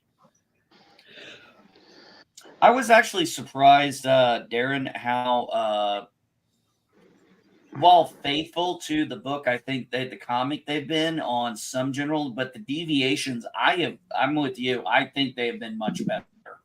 Yeah, I mean, A-Train is much more interesting in the comic than he is in the show than he is in the comic. In the comic, Absolutely. He's a white guy who just it just happens to be the guy who killed Huey's first girlfriend, whereas he's got a lot more. The show version has a lot more depth to him and is more interesting. I mean, the way they kind of give him the same pressures as a professional athlete, where if he doesn't he's got to take the V in order to beat this other super speed guy in a race. Otherwise, he's not the fastest man in the world anymore, and he'll be out of the 7. They'll send him to someplace like some shithole like Indiana or something, So I see what you did there. Yeah, okay. Well, I mean, look how they punished the Deep, right? They sent him to Akron, Ohio, and he had to live in this like it was actually not a bad hotel room that was designed for longer stay, but compared to how he was living before in the tower, it was not great. So yeah, it's been very interesting how they've done that. And I don't know the actor's name who was in one of the prior seasons. The one I can't pronounce his name. He was in The Mandalorian. He's been on the black guy who played in Esposito. Esposito, thank you. Yeah, that's his last name is Esposito. Yeah, just the way he talks to Homelander, he's just like, you aren't really that important. You aren't really that important. Right. I mean, and I was sad to see him go too, because they kind of wrote him off the show. Yeah. And so, Mike, other than getting a cool sweater, how was that party? Was it a good party? Was it one of those? They had these tamales things that were something I've never tried before. Instead of just having meat in there was potatoes and carrots. It was like a beef stew and a tamale. It was great. Dude, your mic is breaking up so bad. All I heard was there was Molly there. Yeah. I'm like, what? I heard it clearly. I think it's you, Elihu. You got to fix your shit, because I heard everything Mike said just then. So yeah. So it wasn't my issue. I don't think it was your issue. I heard what you said. It sounded like a Spanish samosa, or like a Mexican samosa. Part of the problem is that Elihu keeps trying to talk over people, and that's cutting people out. So Well, because we don't have our thingies on, we can't put our hands up. Right. I understand. I mean, my hands are always up, so I like picking on Elihu, because my otter's got his hands up, and he's offering alcohol, or she. Oh yeah. I like picking on Elihu, so that's what. Sorry, go ahead, Mike. I said, which I appreciate. I like my alcohol. I just really like the logo from the local liquor store, so I appropriated it. Beef. Yep. I told them. They don't seem to mind. So if you're ever in the area where you can shop at an Angry Otter liquor store, I highly recommend Angry Otter liquor store. Black Label. Hashtag not sponsored, but appreciated. We're still going to give you shit about the Red Label. Yeah, Black Label. Oh, you are so wrong. You are Don't so drink wrong. that stuff at all. Get some proper scotch. It's smoother. Come on. I don't think I've ever had scotch. It was cheap Johnny Walker for considering that price in the States is be more like 3 times that price. So I was like, I wanted that. I love Scotch. I just love, you can tell like everything. Like, I mean, I know you can with wine and stuff too, but I can't with wine. With Scotch, you can tell like what they malted the grains with, what kind of like, what they aged it in, everything. Everything is like so much there in the flavor profile, like if they had to burn seaweed to malt the grains, then that saltiness comes through. Or if they use peat, then it's got that peatiness that comes through. Which is why I was trying to explain to Mrs. Vile how, yes, this is a blended Scotch, but she was just like, I have no idea what that even means. Right. Yeah. No, I like my single malts. So, I mean, and there's Mike, certainly I got a lovely whiskeys from other places too. PC, how you been, buddy? Yeah, Positive? this is my son. Positive? This is my personal trainer. Nice. I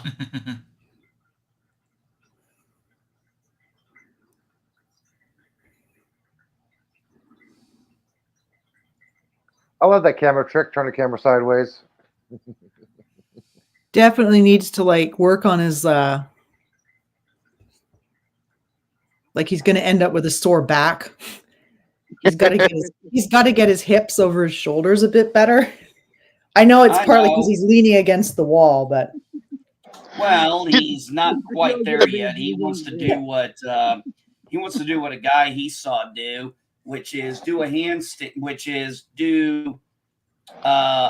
handstand push up and then clap his hands and go back to the handstand. Nice. Or yeah, Bruce Lee, one finger push needs up. to work on getting his hips over his shoulders a little more. And you don't have to balance as much. I'm going to answer that question, Eli. He cannot do the one-handed, one finger, one thumb thing like Bruce Lee. But, dude, he can do it with both hands, and he can do one-handed push-ups. Oh, okay. Nice. He's got finger push-ups. He's got wide push-ups. He's got diamond push-ups. Dude, he's got the push-ups down. I can probably do one regular push-up. Mostly I do knee push-ups. Yeah. I don't think I've done a proper push-up in about 20 years. Yeah, I'm with you there. I'm in such bad shape you couldn't donate my body to science fiction. Let me tell you something. Last time I did push-ups, my last PT test before I retired. I think I did some push-ups last week, but they were like knee push-ups. Yeah, don't get me wrong. When I played football in high school, I could probably do 20 or 30, depending on, how much I'd already exercised. But now, yeah, no. I don't remember the last time I actually did a push-up. Yeah, my last PT test was about 4 months before I got out. 50 push-ups in 2 minutes, 50 sit-ups in 2 minutes, and a mile and a half in like 20 minutes because I was a little bit older. I was in the next age bracket, so normally nice. Normally it would have been like 15 minutes, but I get the 20 because I was 20. What about you, NB? You've been working out. You do some push-ups? Not yet right now. I did go to the gym this morning. Doing push-ups or something? No, I haven't been doing push-ups lately. I've been at the gym now the last 2 weeks after the almost 4 months of the Bowflex. But, man, you probably didn't hear this. I've been having trouble sleeping because of the dry weather, so I had to buy some humidifiers. So that's been breaking everything up in me. So I took 2 days off, and I had to go today because I was like, I can't take a third day off. But it was a rough day, but my son wanted to go because he took 2 days off too. And I was actually glad my son went because I was like, if he probably had to come, I'd have probably only done a quarter mile, a little bit of weight, and then walked off. Instead, I did a mile and did, a decent workout. Good. Well, and sometimes even if you don't get a lot done, it's just stay in the habit. Right. Well, I like the fact that when I started out 2 weeks ago, I was doing so we have a track in our gym, and it takes 20 laps to get a mile. So what I've started doing is I'll get a half a mile in. Then I'll do one of my weights, do a full 3 sets. And then I'll go either walk a lap or 2, depending on the day, and try to get at least a full mile. I started out, I went half a mile, 3/4. I actually did a 1.5 mile walk the other day on Friday. Nice. Yeah, I was pretty happy with that. I usually do, 4 miles a day at least? That's like, I try to aim for 4 as my minimum. It was terrible because it was raining like nobody's business a couple of times this week. And so I had to pace back and forth in my apartment. And it takes like 30, like if I go from the door in the kitchen, which is the door to the laundry room and outside, and I go all the way around through my living room and then to the other side of the laundry room, kind of where the spare room is, and then back. If I do that 30 times, it's a kilometer, which is 0.6 of a mile. Damn. So I enjoyed it. Well, I've I done enjoyed a lot of those before when it's been bad weather. I just like pace for a while and like listen to a podcast or something. Well, I bought some earbuds, and man, I tell you what, love their Bluetooth connection because I can just leave my phone over with my stuff and walk around the entire gym, and I get no disconnection whatsoever. I need the phone with me to track my steps. Oh, I gotcha. Yeah. I don't bother with that track and step crap. No point for me. Well, I do just because I'm, You're naturally skinny. I take a clipboard. I have a clipboard with me, and when I'm going through and I'm doing my laps, I'll as I'm walking through and finishing, I'll just put a tick mark on there.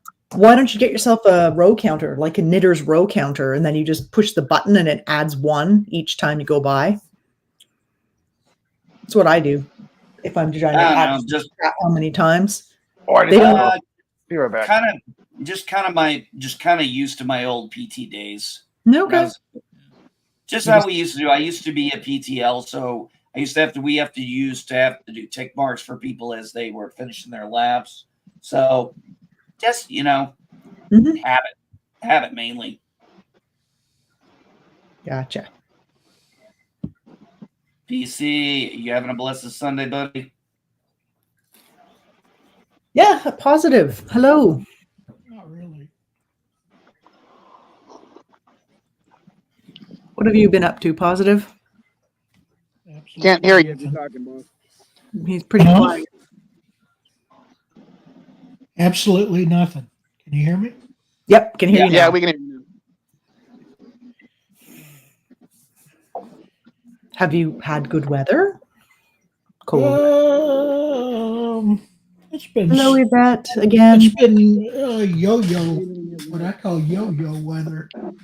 Be like 80 degrees one day and 40 the next. And that's the worst. I love weather like that. That's desert winter weather. I love it. Oh, hey, Yvette. Hello. Nice. But yeah. Hello across the pond. That's how it is here in the winter. I mean, Florida. Yeah, Florida. America. Right. That would be terrible. I mean, yeah, it gets to the 80s during the day and then it goes down to the 40s at night. So yeah.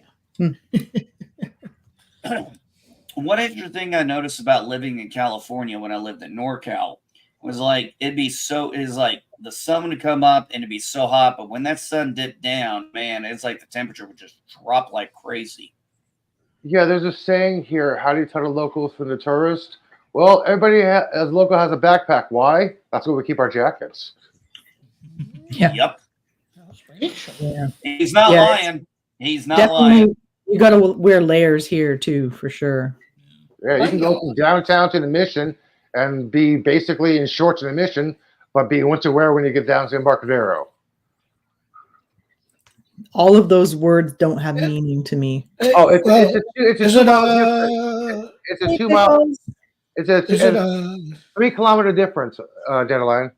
Ah, gotcha. Is it cooler by the By the ocean? Is that what Yes. you're saying? Yes. From the ocean itself? Yeah, it's a Right. lot. Yeah, Sunset District is the ocean area, and it's well right now downtown it is 52, but in the Sunset it is 48. Okay. Yeah, I believe that. Yeah, it stays cooler down there. I mean, I know when I lived in El Cajon, or not El Cajon, Lemon Grove, which is right by El Cajon. When I used to be there in San Diego Naval Base, that yeah, it was always basically the same temperature.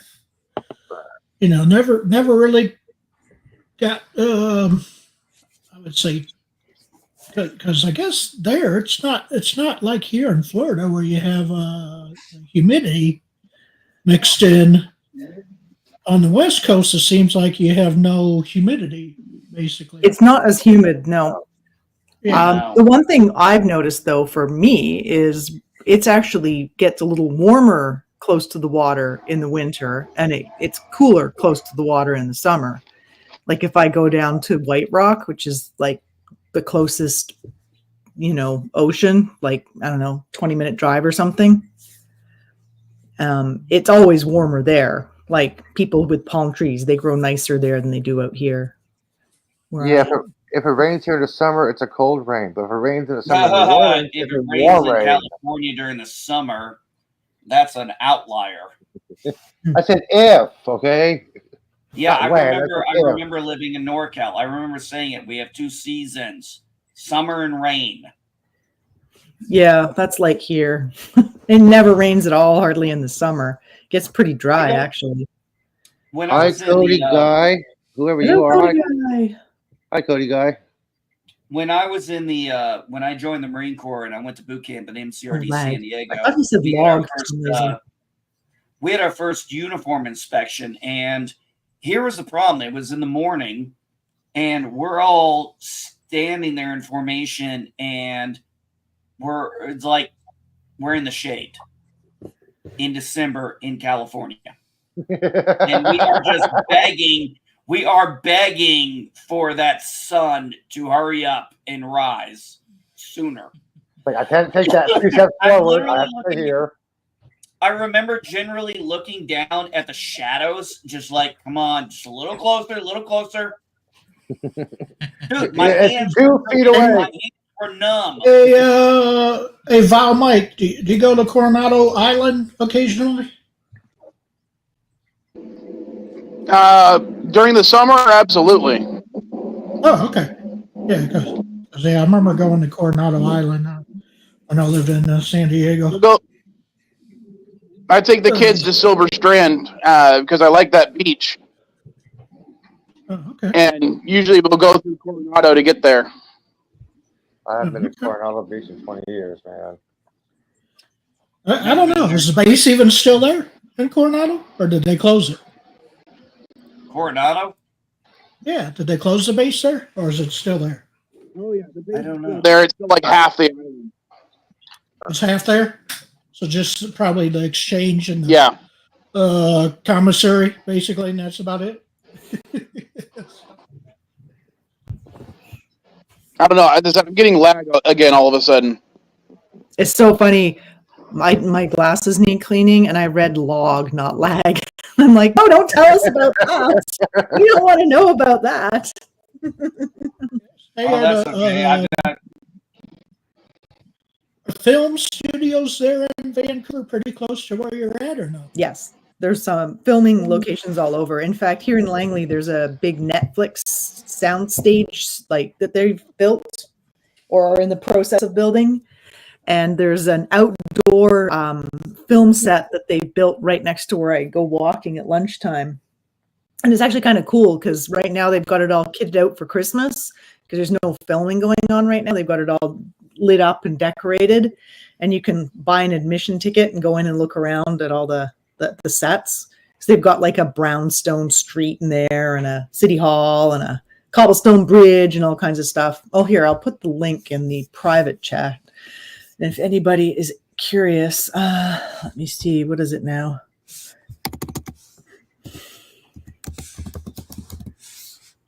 the nice thing here in Indy, we have They- oh, sorry, Nanny. Correct.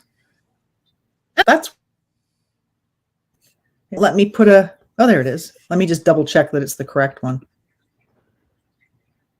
Nope, I made put the wrong thing up. Just a second. Let me find the actual address. I've got it here on my phone somewhere because I was checking it out the other day. Well, I know if you go to one of the nice things we've gotten to do is go to the Indianapolis Motor Speedway during Christmas time, and they have a light show. So decorations and everything. So you literally are driving on the road course version, and it's just kind of a nice tour. And I thought, oh man, this is so cool.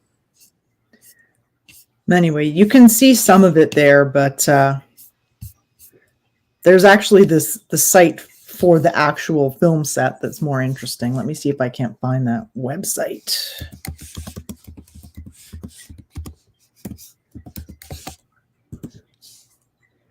No, I can't remember what it was. What does GST mean? That is the goods and services tax. It's our federal sales tax. Oh, okay, gotcha. Mm-hmm. So basically that plus tax. Yeah. Okay, gotcha. Hang on. I've actually found the real website to the actual film set, which is more interesting. Well, I got to give you credit. At least you guys don't do like we do in America, where we say $21.99 plus tax. Sometimes they do. Mostly for events like that, they keep it pretty. Here's the actual film studio. Has more photos and stuff of it not looking. But it's kind of cool. You can see the little parking lot where I park my car. Ooh, I should check and see if my car is parked there. Sometimes because I walk there, there's like a bunch of ponds and like a bunch of like a wetland there, and there's a frisbee golf course like on the other side of the parking lot where there's usually lots of people throwing frisbees, which I'm absolutely abysmal at. So I've never gone to the course to play frisbee golf. I've never played golf except for. Well, it's not golf; it's frisbee golf. Like you hurl a frisbee and try and get it in this like metal net. Yeah, I know. Metal net. Yeah, that was the only time I played that was when I was at rehab in 2016. No, I found it a lot of fun. I'm sure it would be, but it wouldn't be much fun for me because I really, really suck at throwing frisbee. Oh, I lost. I was dead last. I would just be frustrated and give up. It would be really sad. Look, I'm just going to say this. I throw like a girl.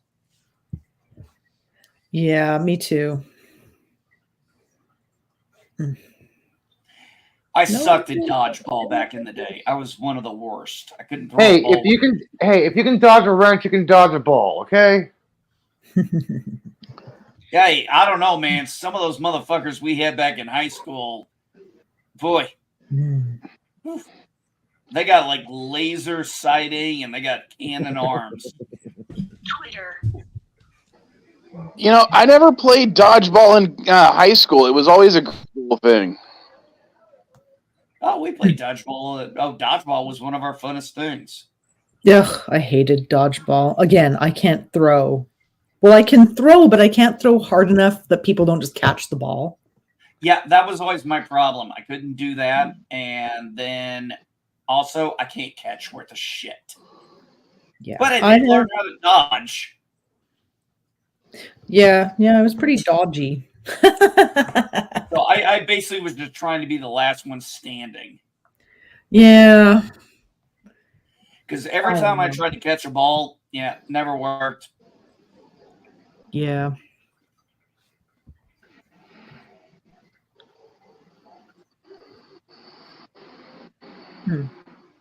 Was never good at So basically, you probably just got hit on purpose. Basically, is what you're saying. That was me. I'm like, throw the ball. Oh, yeah. I want to sit down. It never occurred to me to do that. I always did try to like not get hit. No, I'm always with hands open. Like, who wants to hit me? Boom. Okay, I can sit down now. Cool. I didn't care about winning. I Let's just hated put that it this game. way: when it came to shit like that, I was generally I was either the last guy picked or the second to last guy. Nobody same wanted me here. on their team. Yeah, same. Oh, unless we were running, because I was fast. Then I was suddenly on the team. I remember, always getting picked first for basketball because people are like, "Oh, he's tall. He must be really good." No. I remember trying to play basketball back in the day, and I'd be right up on the fucking rim trying to throw the ball in. People are like, "Do you not know how to throw a ball?" I'm like, "Apparently not." Yeah, I tend to just stand underneath the opposing net just to get the rebounds and toss it to someone who can actually shoot. Strangely enough, the one sport I was decent at, I think at the time, was actually soccer. Sucker. Yeah, I know. Yeah, other than football, I wasn't really good at anything. I mean, I was lettered on the wrestling team, but that was because there's only 2 people in the weight class at the school, so I automatically lettered. Well, that's interesting because in my high school, wrestling was our most popular thing. Our basketball team, volleyball team, football team. No, wrestling was the big deal. We had like championship wrestlers. In fact, one of the guys I went to high school with, I went back like some years later, and one of the guys who was our wrestling champion was now a coach for the wrestling team in my high school. And I was like, holy shit. So I saw him there. I was like, holy shit, you're coach of wrestling? He goes, I want to keep winning. Nice. Dude, let me tell you something. You think the captain of the football team was something they do in movies? No, the wrestling captain. Oh, dude, all the girls wanted him. All the guys wanted to be him. No, even though I'm in SoCal, everyone loved the football team. Occasionally, some of the other teams when they were winning, but even when we were losing, it was the football team that was the most popular. Yeah, it's crazy how that worked out. Football really didn't. Well, you got to remember, I grew up in just outside of St. Louis. And what is St. Louis mainly known for? Baseball. So that's one of the reasons I'm not a football fan. I didn't grow up really with it. Yeah, you grew up on men. Well, I grew up on men, thankfully not football men, because apparently they suck. Well, yeah. Well, so you grew up on men that sucked? Huh. Yeah, I never understood why people are like dissing that. Well, did any of you guys actually play baseball? Suck being bad.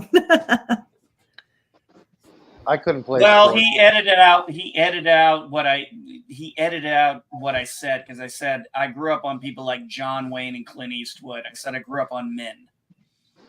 So there's a little context there that Mike likes to leave out. All right. I'm heading out in a few minutes, so I am going to go and get ready to depart. You're heading out? Yes, I'm heading out. Heading out. Okay. Oot.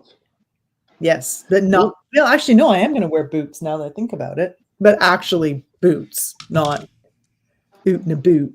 Oh, you're going? Yeah, she's got to go Christmas shopping and then put all the stuff in her car boot. So she's going to oot in a boot with a pair of boots and put stuff in a boot. Bonnie Raitt, let's give him something to talk about. Oh my goodness. All right. I think I've been slagged off enough here for one day. Dandelion, you could actually go as Bonnie Raitt for Halloween. Just got to put a little white thing in your hair. Let us know if you find any boot. I will. Booty. Talk you all. Talk to you later. Later. All right. Okay, so the other day I was at the grocery store and I was feeling a little congested. I remembered my mom always, when I was a kid, used to put Vicks Vapor Rub on me, right? So I bought some. I haven't smelled this stuff since childhood. That's what it reminds me of, is childhood being sick. Then I start looking online. Apparently this thing does nothing for you. It's like, it's not a decongestant. It has a little bit of camphor in it, but it really, they say that most often it's used for like to soothe aching muscles, like a pain ointment. I'm like, really? What the fuck? Then why did I have to put it on my chest when I was sick? Apparently the menthol just makes you think it's opening your passageways when it's really not. Very strange to me. I don't know. I never They used lied it. to me. They lied to me. Oh, you're thinking that the old wives' tales might have been true about certain things? I'm shocked. Well, you figure if your mom did it, made you put on Vicks Vapor Rub, it must be something you're supposed to do. But then you find out that it's kind of almost like a placebo when you're congested. It just that minty menthol stuff, those vapors, they don't actually open your passageways. They just make you feel the exposed ones. So it makes you feel better. It doesn't actually decongest you.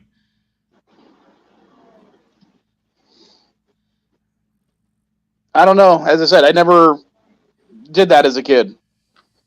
Yeah. Well, whatever. German kids, they do this here. But I have had friends who were like, their mom used Vicks Vapor Rub for every ailment, no matter what it was. Yeah, Got apparently it. it's something in the South. Yeah. Break your arm, Vicks. Yeah. Well, apparently there's this other stuff called Tiger Balm that's supposed to be even better because it has like because Tiger Balm is Vicks awesome. Vicks Vapor Rub has only 4% of it is actually the active ingredient, but with Tiger Balm it's like 60%. I can actually confirm that, Darren, because back in '98 when I joined the Marine Corps, that was actually something that our DIs told us about Tiger Balm. Hold on. Did you say 6% or 60%? 60%. Yeah. Crap, that is a big difference. Never mind. Sorry. Yeah. This stuff was like, before I started getting the THC stuff, I can now get at the dispensary. That shit was the best you could get. Tiger Balm makes my skin burn. I can't use it. Yeah, it's going to. Yeah. But it's going to Now I feel know good it's for your afterwards. birthday. Yeah. Man, okay, guys, I tried to eat liver for the first time since I was probably about 10 years old the other night, and I actually managed to get about 2.5, maybe 3 ounces down before I couldn't have any more. But I love liver. People who like liver. I'm talking about beef liver. My problem with beef, this is what it does. It first of all, it sucks all the moisture out of your mouth, and it leaves for me, it leaves this metallic taste in my mouth that makes me want to gag. And it's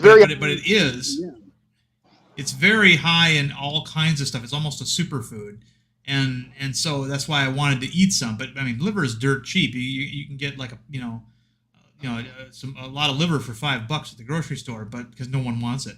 But I'm thinking I'm going to use my KitchenAid. I got a KitchenAid mixer for Christmas this year.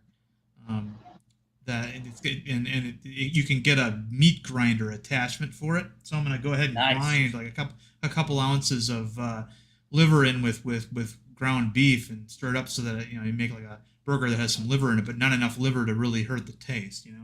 So yeah, that actually sounds like a really good idea.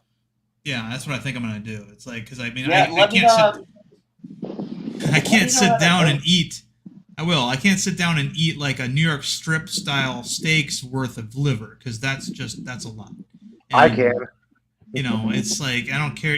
And again, it's weird. I think my stomach says stop because this is like a super nutrient dense food, and it like I like maybe 6 bites and I'm done. It's like, so yeah.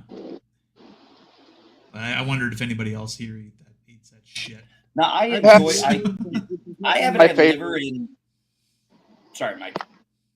I was just gonna say I've had liver. It's just not my favorite. But I've had beef liver. I've had chicken liver. I've had deer liver, it's still almost none of them are that good as far as I'm concerned. Yeah, it's like, yeah, apparently the most nutritious part of the animal is also some of the, I mean, and it's what's funny is our society, right? Some people will tell you that the reason why you don't like liver in your kid is because your palate hasn't developed yet. You still like, you like ketchup, you like mustard, you like, stuff like that, but you don't, but liver, no. And then you have to develop your palate, like do it slowly. Like I can eat liverwurst. That's fine. That's a liver product, but actual just straight up beef liver. I OD'd this thing with like seasoning. I put coconut flour on it so it would have a bit of a crust on it, and I have this bone sucking sauce steak seasoning. I just friggin' covered it in that shit, and I was able to get 3 ounces in, and then I was done. But yeah, you ruined the flavor. That's why. I'm with Elihu on that one. No, I'm not. The flavor of liver is the problem, but the thing is that apparently you're supposed to eventually. I mean, if you were hungry enough, you could eat it, and you'd probably get it down and no problems. Yeah. But yeah, it's. No, I get it. It's definitely not for everyone. I just don't mind it. I've never really had a problem with eating beef liver. Actually, now that you mention it, shit, I can't even think of the last time I had any. I had some last month. Was it good? Oh yeah, I lightly floured it, put some little onions in it, grilled onions. Delicious. I came across something that was interesting once. I bought a steak seasoning, and for reasons I don't remember, one day I was making fries, and I was like, I'm gonna cook these fries with this seasoning. And pretty much after that seasoning had to be on the fries for everybody in my house. It's just some little steak seasoning, but everybody loved it on their steak fries. Yeah, same thing. I used to cube potatoes, and I'd cook them with steak seasoning with a little bit of olive oil, and they always came out freaking awesome. Oh damn! I'm gonna have to think about doing the olive oil thing. Was it a light coat? Very light coat. You just want enough so they kind of on the outsides. Ooh, I'll have to. Ooh, that might actually help it stick better too. I'm gonna have to keep that in mind. Yeah, don't do the butter. Use olive oil. Butter tends to make things burn. No. I'm not putting butter on my fries. What are you, nuts? Oh, my dad used to use butter instead of olive oil. Yeah, it's a viable option, but olive oil is probably going to give you a little more familiar texture.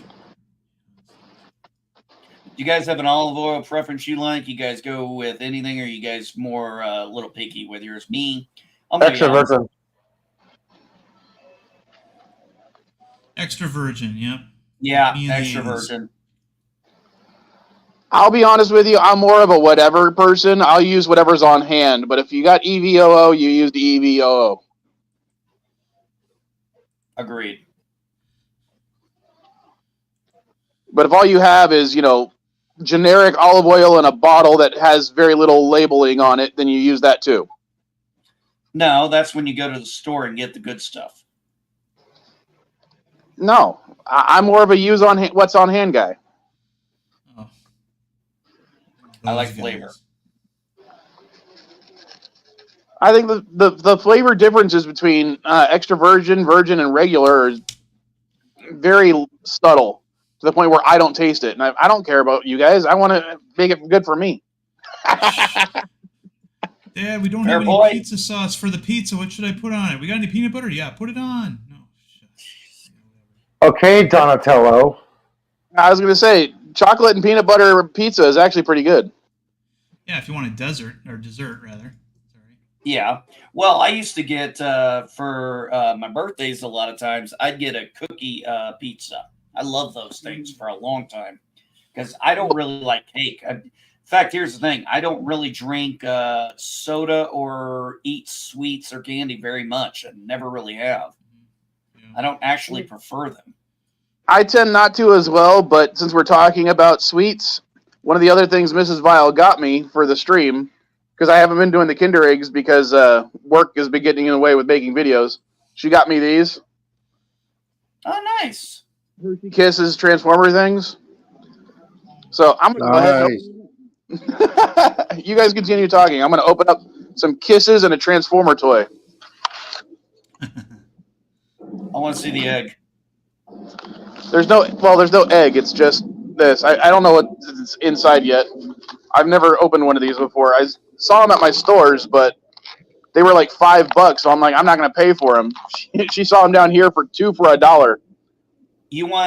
The sad part is you really need to have a real Kinder Egg in Germany.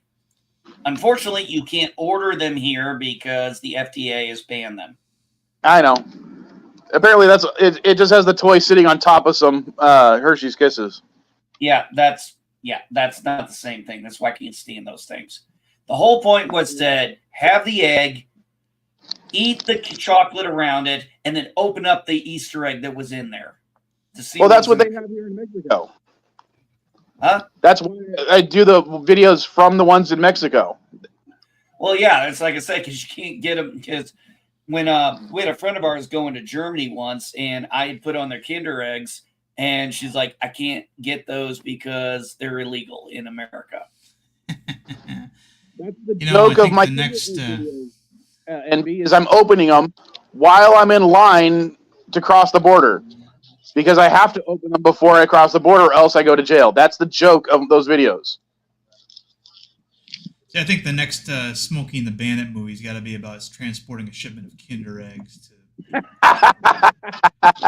You think we can get Burt Reynolds down West Coast Exactly. trucking. Can we get Burt Reynolds back?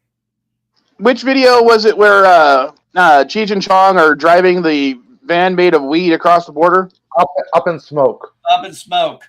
Elihu who jumped on that one. I wonder why. Gee, I don't know.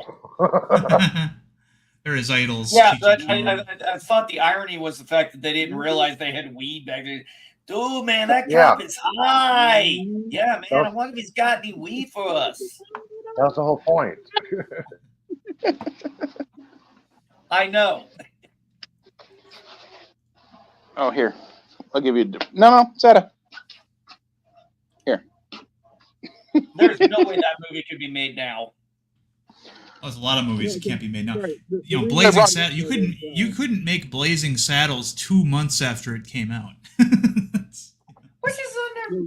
I was watching it. Have Cheech and Chong bring a van made of Kinder Eggs across the border. There you go.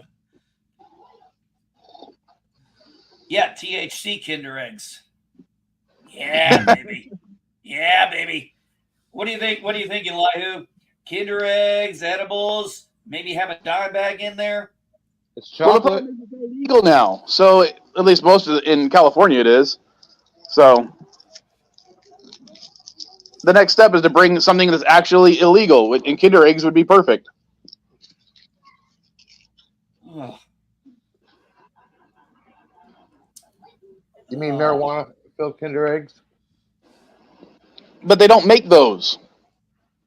They should. Come on, man. Go talk to the local cartel. Here in Mexico, talk to the local cartel. Yeah. I'm pay your going dues. to go do that right now. Find a water truck. Tell them where it is. That'll start off with good graces. Yeah, I'm sure I wouldn't get killed. No, if you let them know where a water truck is, that starts with good graces. Oh, I'm sorry. You guys don't know the story. My brother pissed off the M13. MS-13? He pissed off MS-13. Yeah.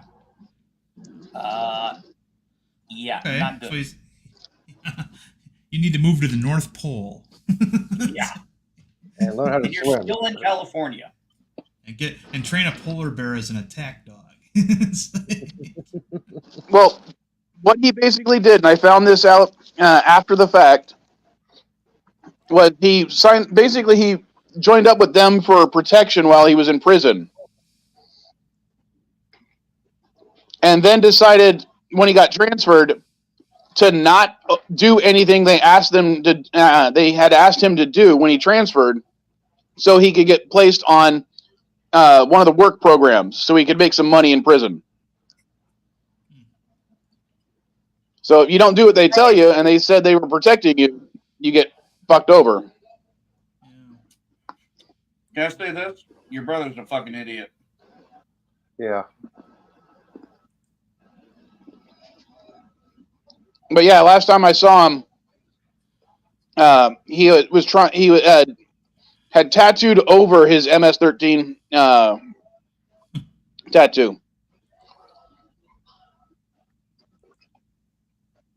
So yeah, that was fun. Well, unfortunately, now you're guilt by association. Oops. Well, he's in Mexico, so easier to get to.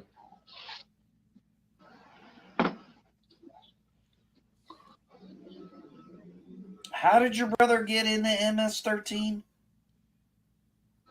Sorry, what? I'm trying to figure out how your brother got in the MS-13. He just did it for protection? Well, he basically, when he first got in, he got into a fight with a black guy. So the Aryan Brotherhood thought, oh, he must be one of us. But when they found out he wasn't a racist, the Aryan Brotherhood was going to try to kill him. So he went to the only group he could have, because he was a meth dealer, and that was MS-13.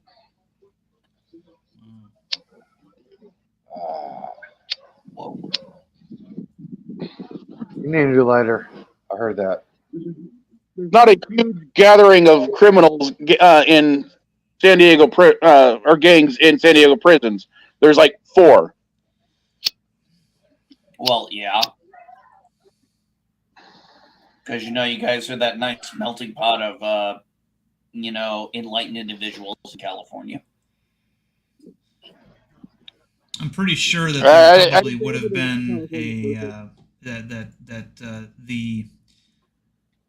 whatever they were called, Aryan Brotherhood or whatever they called them, the probably weren't the only racist ones there too. Oh, no, yeah, all the gangs are racist. That's what's amazing. Yeah. Well, yeah, pretty much. Well, I mean, we're talking about more than just being racially exclusive, right? We're talking about like active seeking out. Yeah.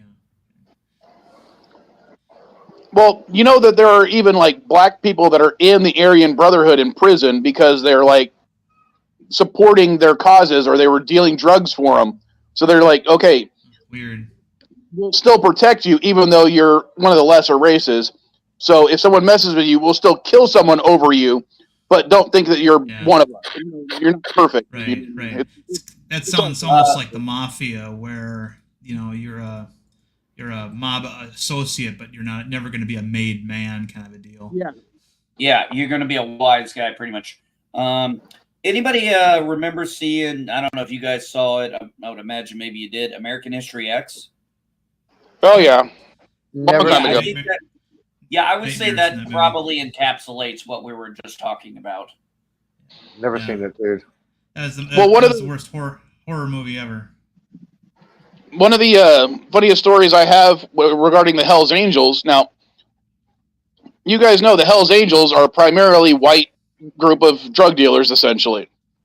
Right. Yeah, I used to date members. They used to be bikers. They used to be bikers, but now they're used to mostly be bikers. But then they started letting people without bikes join just to build up their numbers. Yeah. But their headquarters in El Cajon is near a pawn shop I used to do business with, and it's on the same block. And on that block, a Muslim guy opened up basically a restaurant. And some of the people in that area of El Cajon got kind of pissed off that there was this Muslim guy now living on their block and selling stuff on their block. So they literally started throwing rocks at his building. And the Hells Angels guys came out of their clubhouse, and the people who were outside the Muslim guy's restaurant were like, "Oh, now you're going to get it. You've pissed off these guys." No, the Hells Angels guys were there to protect the guy. Not because they were being paid to, not for anything. It was just they were in their block. That means they're in their territory. You don't fuck with people in their territory regardless. They were protecting community. That's why. I mean, that was funny. Take Sons of Anarchy. What was the whole thing about that? They protected their area. Yeah. And the community knew that. Well, the funniest part for me was apparently the Hells Angels called the cops to. Okay. The only reason they went out there to stand was to make sure that no damage occurred to a building in their territory until the cops showed up. So having, the cops showing up because the Hells Angels called them to protect Muslim guys, it's not something you think would happen in real life, but it did. No. Yeah, I wouldn't have. Hey, that's their turf. We protect our turf. When it comes down to it, we protect our turfs. We're always going to protect our turf. We don't necessarily have to like the other person. It doesn't matter. If they're on our turf and you're fucking with them, it's like, no, you don't get to do that. Yeah, that's exactly how it was. Well, it's like we say in the military. We can say whatever we want about each other. You can't. Right. Well, we can. Civilians can still insult the Marines. Yeah, you damn jarhead. You have to use certain PC-related stuff. Yeah, you gotta call them jarheads. No, jarhead's derogatory. I'm a jarhead. A lot of Marines are some of my best customers, so I love fucking with them, and they'll take it because they know that I'll sell them stuff, or I'll buy their stuff. What I'm saying is we can have those insults and those crazy things. Yeah, I know you're okay. You were a military brat. That's acceptable, and also spouses are acceptable to have those separations because hey. My wife was in the military, but I've known plenty of other spouses as well who, they go through a lot too. And the kids go through a lot. So they get the pass. They do. Hey, my daddy was a squid. Yeah, my dad was a soldier. My dad was a soldier. My uncle was a squid, did 20 years, retired as a electronic maintenance, sorry. I don't know what that rating was back then for him.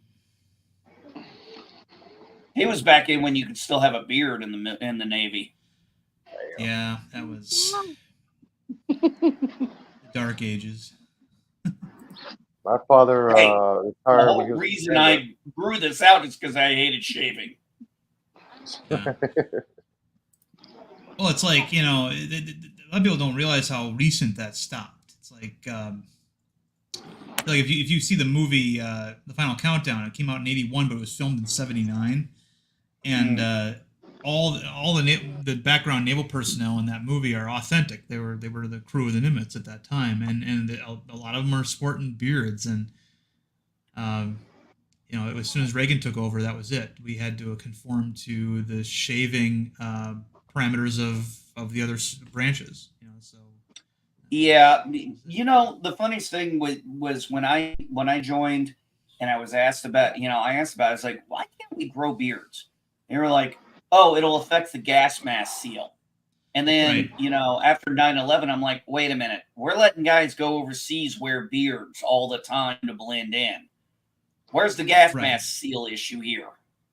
Yeah, special forces get to do that because they have to blend into the population. Submarine guys, when we're underway, when the boat is underwater, we can wear goatees or Van Dykes. We were allowed to do that. Some of us could grow beards, but as long as we got a good seal on our face mask, we were fine. And some people had real thin, peach fuzzy kind of. Yeah, that's why an unknown dictator in Germany had his mustache a certain way because he didn't want to shave. He just wanted to be able to wear his gas mask. I know. Well, remember, he actually did survive a mustard gas attack, didn't he? Or am I thinking of someone else? Someone else. I don't buy that at all. That mustache was popular back then outside of the military. Yeah, he didn't want it shaved. That's why he wanted to keep facial hair. That's why he trimmed it like that. It's now called a toothbrush mustache. No, I think I it's just somehow now. No, find that hard to believe, considering he shaved everything but that little patch. Mm-hmm. Right. It's almost like a soul patch under your nose is what it is. Or like the spider patch. Remember that, where you shave everything? Oh but you have yeah. You're ready to I actually had one of yeah. those for a while. I actually did have a little spider for a while back when I was in high school. Back then, that was like the only thing on my face that would grow properly as a beard. You know, I heard the term neck beard, and I remember for years I didn't know what it meant, and I had to until somebody showed me a picture of what they're talking about. Where the guy can't grow very much hair on his face, but his neck can get all hairy. It's funny you mentioned that. My wife's let me for Christmas this year, for winter time, she says I can grow this all out. And for a month, I didn't realize until I looked at myself. I was like, oh shit, I got a neck beard. So I had to shave all down here yesterday. It was like, okay, I can't have that. That don't look right.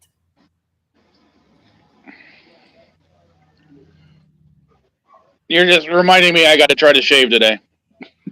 Yeah, I got to shave. No lip hair. Oh, whoa. Oh, yeah. Yeah. You gotta get a little bit there, buddy. Eli, can you even grow facial hair? What? Can you even grow facial hair? Yes. Yeah, I'll show you. I can go facial hair. I remember one time because our chief of the boat was a former Marine who went Navy, and he was just in shape. He looked like a Marine in a Navy chief's uniform, and he had a flat top, and I thought that looked so cool. So I went to the barber and I said, "Can you give me a flat top?" He goes, "Well, your hair really isn't going to be able to sustain it, but I can try." And, okay, go ahead. And then of course he did it, and then a couple weeks later, of course, I had to have another haircut, and I went to a different barber on the base, and there's this good-looking, smooth black guy, and he's like, I sit down in his chair. He goes, "What the fuck is this?" As he says, "I just want to get a cut." He goes, "It looks like somebody tried to give you a flat top." And I'm like, you got me. It's like, yeah, just make it normal, please. It's like, I remember back in grade school when flat tops were real popular, and there was a kid in our class who tried to get a flat top, and he ended up having a bald spot in the top of his head because that was the only way it would work. So if he, put his head down, you could see a bald spot. It's interesting you brought that up, because when I was in the Marines, I started actually doing a flat top back at my field radio operator school, Frock. And I'm pretty sure I kept it for a couple of years. But thankfully, my hair was, at the time, able to handle a flat top. Yeah, my hair was not anywhere near thick enough. Well, I'll put it this way. You know those high-end tights the Marines like to have? The only time I had that was in boot camp. Past that, I never went with a high-end tight. I always thought our hair regs were so stupid. This is the shortest my hair's ever been. My hair's been shorter than that. Mohawk. Yeah, you realize you look like an extra from Mad Max with a hairdo like that, right? Mad Max, really? Oh, I get who you're talking about now. Sorry, Road Warrior, maybe. Road Warrior, right? Yeah. Well, if he was any whiter and if he shaved the entire thing off, he could easily pass for one of the Chrome Boys or whatever they were called. Yeah, the Wild Boys. It's interesting. Out of the 3 Mad Max movies that Mel Gibson was in, I only like Road Warrior. I don't like the other 2. I don't like the first one. I don't like the third one. You don't like Thunderdome? Wow. Oh. Thunderdome was the first one I saw, and I saw it in the theater, and I was very impressed with that. But then I went and saw the other 2. But Well, what happened to me was I watched them out of order. I actually watched Thunderdome Yeah. first, then Mad Max, then Road Warrior. Road Warrior, and I just thought Road Warrior was the superior of all of them. Nah, first one. Yeah, because I watched Road Warrior first, then I watched Beyond Thunderdome, then I watched the original. And the original always just seemed off for me because it was like just before the actual collapse type stuff, or at least a lot of ways it was. And it doesn't seem to fit with anything else. Yes, Right. exactly. It's like, isn't there in the beginning of Road Warrior a crawl on the opening screen that tells you, okay, this now takes place after, nuclear devastation or something? It was. Yeah. Yeah, It's and Australia, it was just so it's weird. Are you guys interested in watching the new Furiosa movie, the prequel? A lot of people are shitting on it. I don't have a problem. I'll watch anything Anya Taylor-Joy is in, and with that war paint on half of her head like that, her eyes look super huge. So I will go ahead. I'll probably watch it. I have no issue with seeing it. I'm not saying I'll see it in the theater. It'll depend on the trailer, but she was badass in that movie, and I liked it. The trailer looks pretty good. Yeah, the trailer looks pretty good. And even Chris Hemsworth is playing Immortan Joe, and we get to see when he was younger, and he was actually, how he established the Authority, and I guess it's basically the story is how she basically sells her soul to Immortan Joe, and so. Well, we'll see. But I generally very much enjoyed Mad Max Fury Road. I thought it was just. I thought it was great. I thought it was one of just those, like a throwback to the. I thought it felt like a throwback to the '80s almost. Yeah, I was one of those guys who didn't mind that basically Mad Max had to share the spotlight with Furiosa in that movie, because it does feel almost like the character is passing the torch, but because Tom Hardy was okay as Max. I mean, obviously you can't get Mel Gibson back. I would have preferred Michael Fassbender myself, but he's getting old too now, I guess. I guess he's getting old too now. So, but the guy who played one of the wild boy that had the tumors on his neck. The one he who was died good too. years ago. Wasn't he? No, he didn't die. He didn't die. What are you talking about? He was in The Menu with Anya Taylor-Joy. Played her date. He was the guy. Yeah, that's the same guy. He played Beast in the younger. Oh, I thought you were version talking of about Beast. Anson Mount. Anson Mount. Anson Mount's still alive too. He plays Pike on Strange New Worlds. No, You're thinking Chekhov. Who? Yeah, and Anton Pavlov. Okay, sorry guys. Look, I don't know my actors that well anymore. Okay, we ain't exactly hit with a lot of superstars anymore these days. I'm getting old. Okay, fuck you. Nah, there's too many damn actors nowadays. Jared, it's just that I recently watched The Menu. It was one of the things I ended up watching this week. Yeah. And I just saw it in the queue, so I was like, screw it, I'll go ahead and watch this. And it was not what I was expecting, and I actually enjoyed it quite a bit. What movie? The Menu. Everybody's expecting them to eat something disgusting, but all the food that's actually served in the movie is real food. It's not like they're not being served their loved ones or whatever. Oh my God, you guys are talking about and that would have been so easy to get a cheap pop, for a horror pop from that, but they went with a much more sophisticated idea, and I liked it a lot. It was one of my favorite movies. Yeah. I'm gonna be honest with you guys. Sorry, it took me a minute to realize the movie you were talking about. My wife and I watched that. Holy shit, that did not go the direction I thought it was gonna go. Yeah. I'm sorry, I never heard of the movie. The Menu? Yeah, The Menu. Wow. Yeah. Oh my God, that was stellar. The acting, everything that was going on, all the stuff. I was like, holy crap. I was really engaged in the story and everything.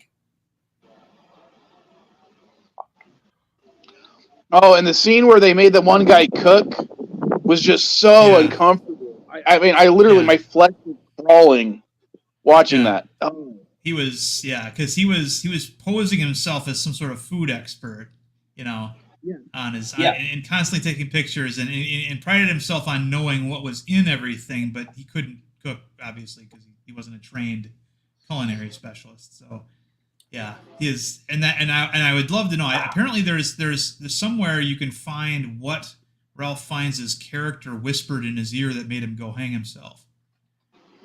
And I think it's better not to know. I actually think it's better that we don't know because that's a mystery. Yeah, I don't. And such. There are some things you don't need to know. Right. Like what was in the in the briefcase in Pulp Fiction. We don't need to know what was in there. We just know that it was valuable. Well, also another movie, Ronin. It was Ronin had Robert De Niro in it, and one of the things was we never saw what the MacGuffin was all, and at the end of it, it's like, what was in the briefcase? I don't remember. Rule number 2. So we never knew what was in the briefcase. All we knew was it was fucking valuable, and I kind of like that sometimes. I love the theories about like Pulp Fiction, where people talk about it's Marcel's soul in the briefcase. Yeah, people have speculated. But no, getting back to the menu, the other thing is that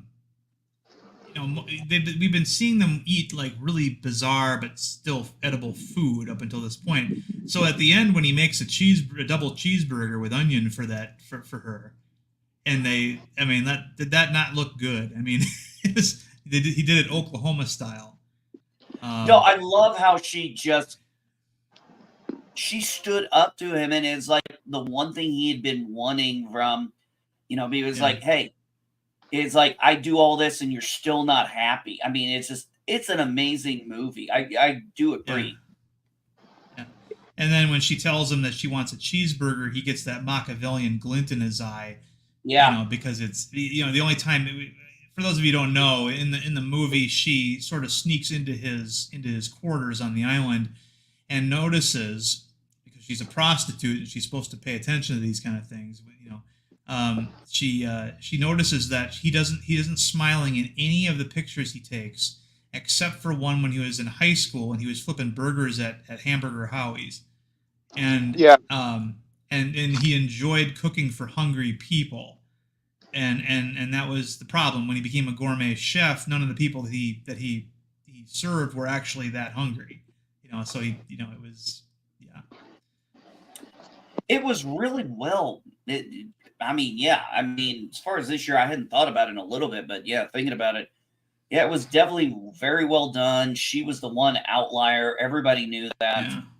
And it was like, she was honestly, she was the customer he missed. Yeah. And he knew right away that she was in, quote, the service industry. And it was funny. And what amazes me also, and this is something like, if I showed this movie to my dad would not understand why any of the restaurateurs in there would have like tried to gang up on the cooks, like stand up for to defy them. And my dad I'd have to explain to my dad that these are the indolent rich. They don't do that. They will. They're used to being taken care of. They're not gonna do that. In fact, we see the dude bros, the tech dude bros that are there. They actually for a moment discuss maybe trying to rush the kitchen, but then they rationalize that, well, these guys know how to use knives. We don't. And it's like, they know how to use knives to cut things with, But as a weapon, no, it's a tool to them. But they were actually cowards, and they rationalized away their ability to stop this thing. Yeah, but the interesting thing is, notice how the elites, while they complain and everything, are still kind of going along with it because they're expecting something. And it's just shocking that the only person who is like, okay, something's really fucked up here is the prostitute. Right. And, the other thing that's interesting to me is when she was allowed to leave, in particular, the wife of the guy that she had actually serviced at one point, basically just nods for her to go. Like this is their fate, not hers, and they accepted it. It's just there's this weird thing that happens at that point that I liked that, even though Darren, did you catch the fact that apparently she looked a lot like their daughter? Well, yeah, I know that. Yeah. But I mean, but that was that was not. It was not just that. I mean, the wife knew that her husband had paid for this prostitute to service him, and yet she still, even though she looked like their daughter, she obviously knew she wasn't their daughter, and she still was okay with her leaving and them staying to die. Yeah, I think that was one of the reasons she was pushing for her to leave, was because she saw her as a daughter surrogate, whereas her husband apparently was attracted to their daughter. Yeah, it's an ugly thing, but yeah, there could have been more. There's a lot there that isn't explained fully, but yeah, you can surmise. Well, then I think that's a good thing, because this is one of the worst things we've had in cinema is over-explanation. You need to leave something subtle. You need to leave some things up to the imagination. You need to leave some things open to interpretation. Otherwise, you're not going to have conversations like this. Right. And, it reminds me, there's apparently another Rian Johnson Knives Out movie came out, Knives Out 2. And one of the things that the critics all said about it was that that they hit us over the head too much with showing us that these people were dumb. It's like, okay, we get it. They're dumb. You've already shown this to us. Move on. We get it. They're dumb. I'm sorry. I figured out who it was in the first 10 minutes. I've never seen Knives Out 1 or 2. I don't really care for Daniel Craig. I don't really care for Daniel Craig. It was really obvious.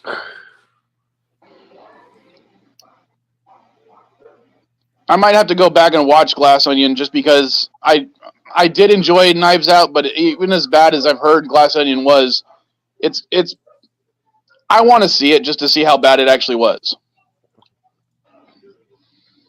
But Daniel Craig is kind of funny, but it was kind of really obvious to me who did it. We get it, Elihu. You're smart. Remind me of those people. I knew that Bruce Willis's character was dead in Sixth Sense within the first 5 minutes. Like, okay, nobody did. No, I didn't. I did until I found out about the red. Everybody. I had someone tell me, "Oh, I knew he was dead from the beginning." I said, "No, you fucking didn't." No. I was like, "No, you fucking didn't." I was like, not if somebody sense told you afterwards, but yeah. Well, they're so clever. I mean, M. Night blew a lot of people away with that movie, just because there's that one scene where you think Bruce Willis and the mom were talking, but they actually weren't. It looked like maybe they had just finished a conversation or something, but they never actually. And in your mind, you think that they were talking. And then my dad, that got my dad. It's like, if you go back to that scene, no, they were staring at each other, sort of. He was looking at her, but she, of course, we now know, was looking right through him. And yeah, it's, and that poor M. Night, he never, there were people who hated him for fooling them. You know what I mean? Yeah. And so, there's a certain person kind of person that I run into once in a while who just hates M. Night, and because they probably got fooled by Sixth Sense, and they had sort of what I would call a narcissistic injury.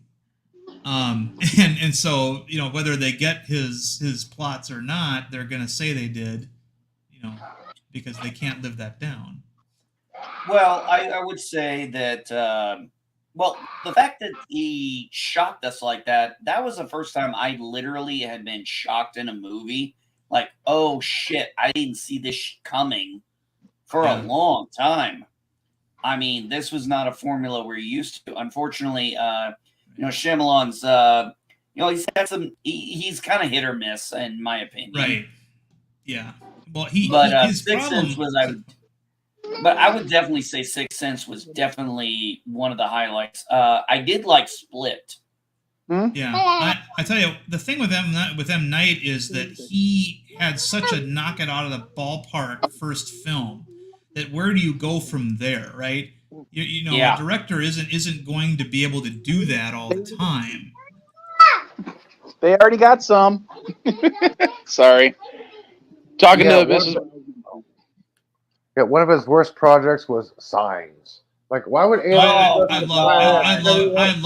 I loved 21% Signs. water. Come on. It's Earth is 21% water. Why would you come here? Signs was perfect. You're an idiot.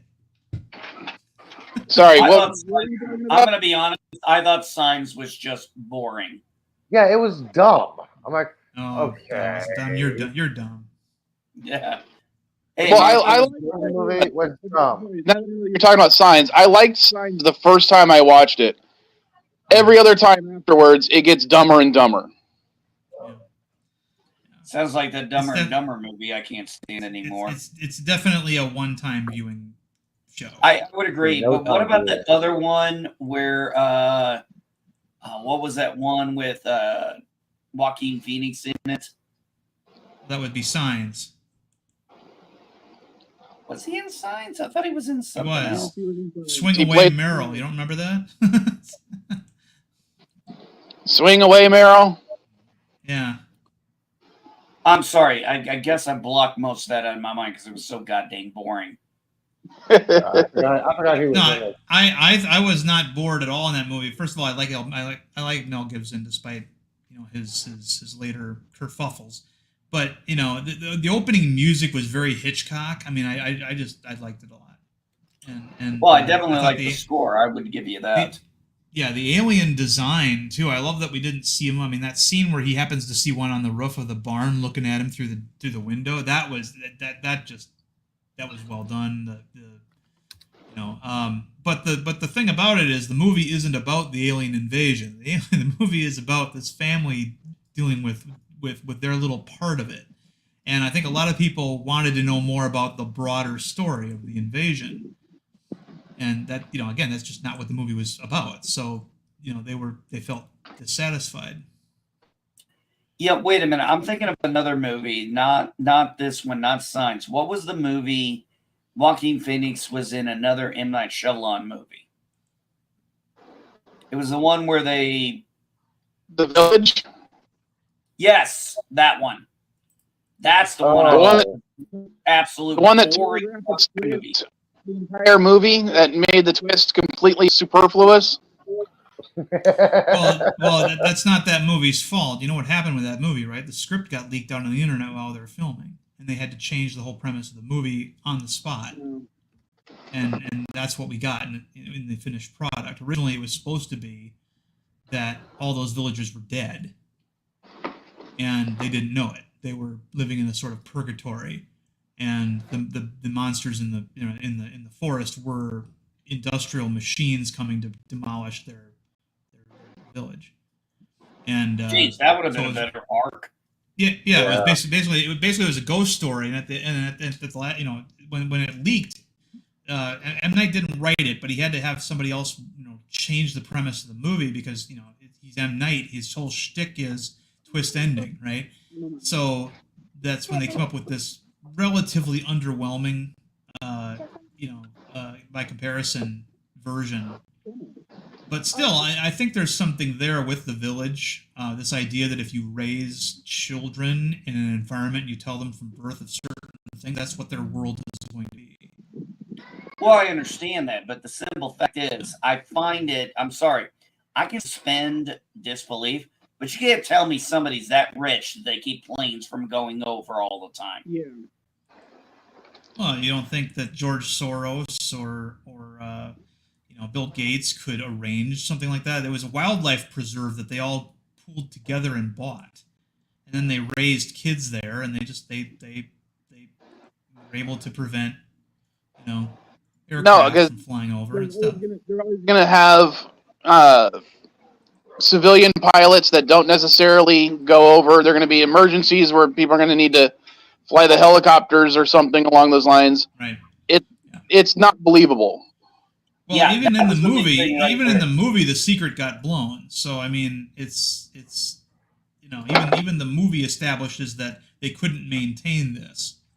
So yeah, it's at least not. Yeah, forever. and that's just where I mean, the movie was boring enough as it was, but Yeah. that's just such a suspense of disbelief I could not get around. Time to turn the butter.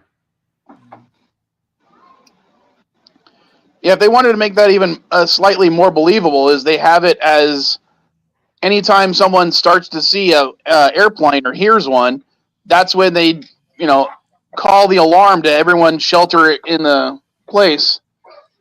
That way, it explains why they don't actually see them. It's because the adults are shielding the children from seeing that stuff. Or Well, they if could have you- made up. They could have made up saying the airplane is a demon bird from hell, and look at it's breathing fire at the end because of contrast. Well, Elihu, exactly. That was what I was exactly going Well, to say. Pretty much the same.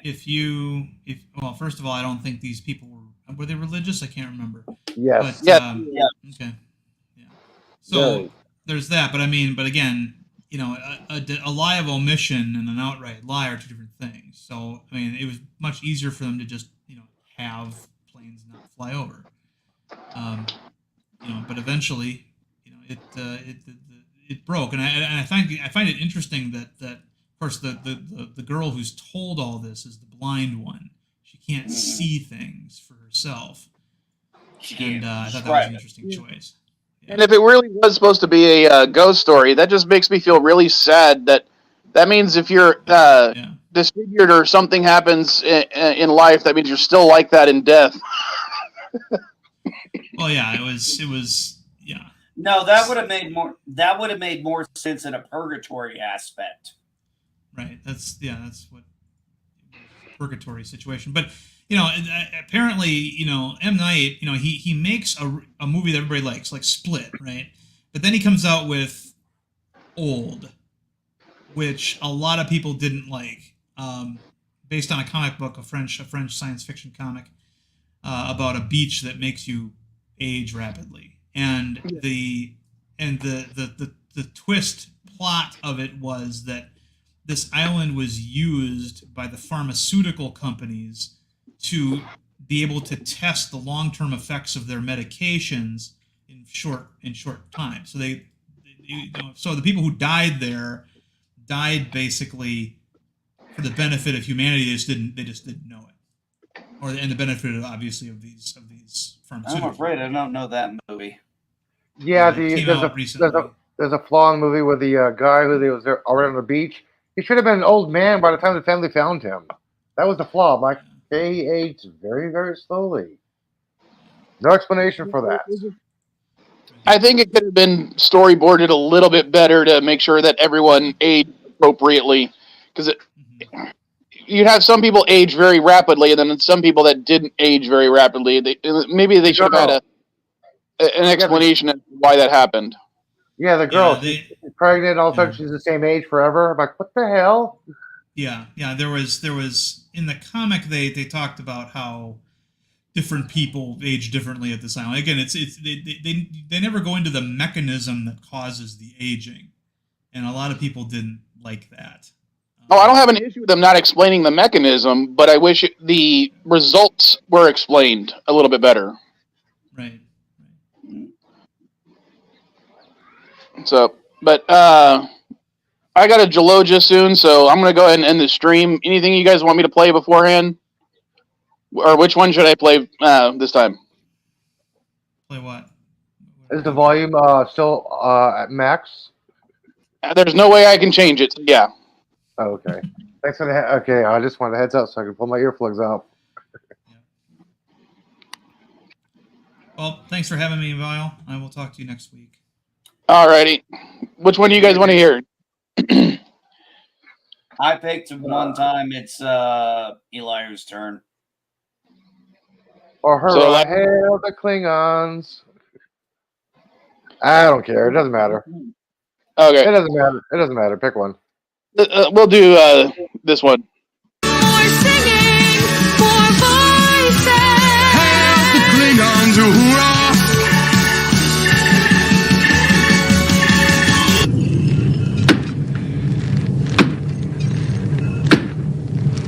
Koi kelles puklod, koi pupet pu, yakbo matbo jesumi, se machume u, masud manong, and macho chu, nebeyin much of wong ku, but my children's eljo please ma fam who my dim correct, but to talk to my del como you talk, ma o.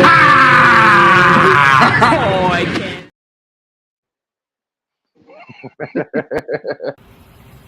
All right, you're 19 years old now.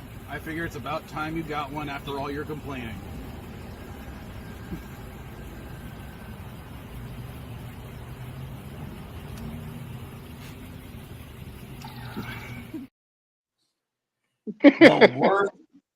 The worst fucking thing about that episode was boy band Klingons, and they weren't doing Klingon opera.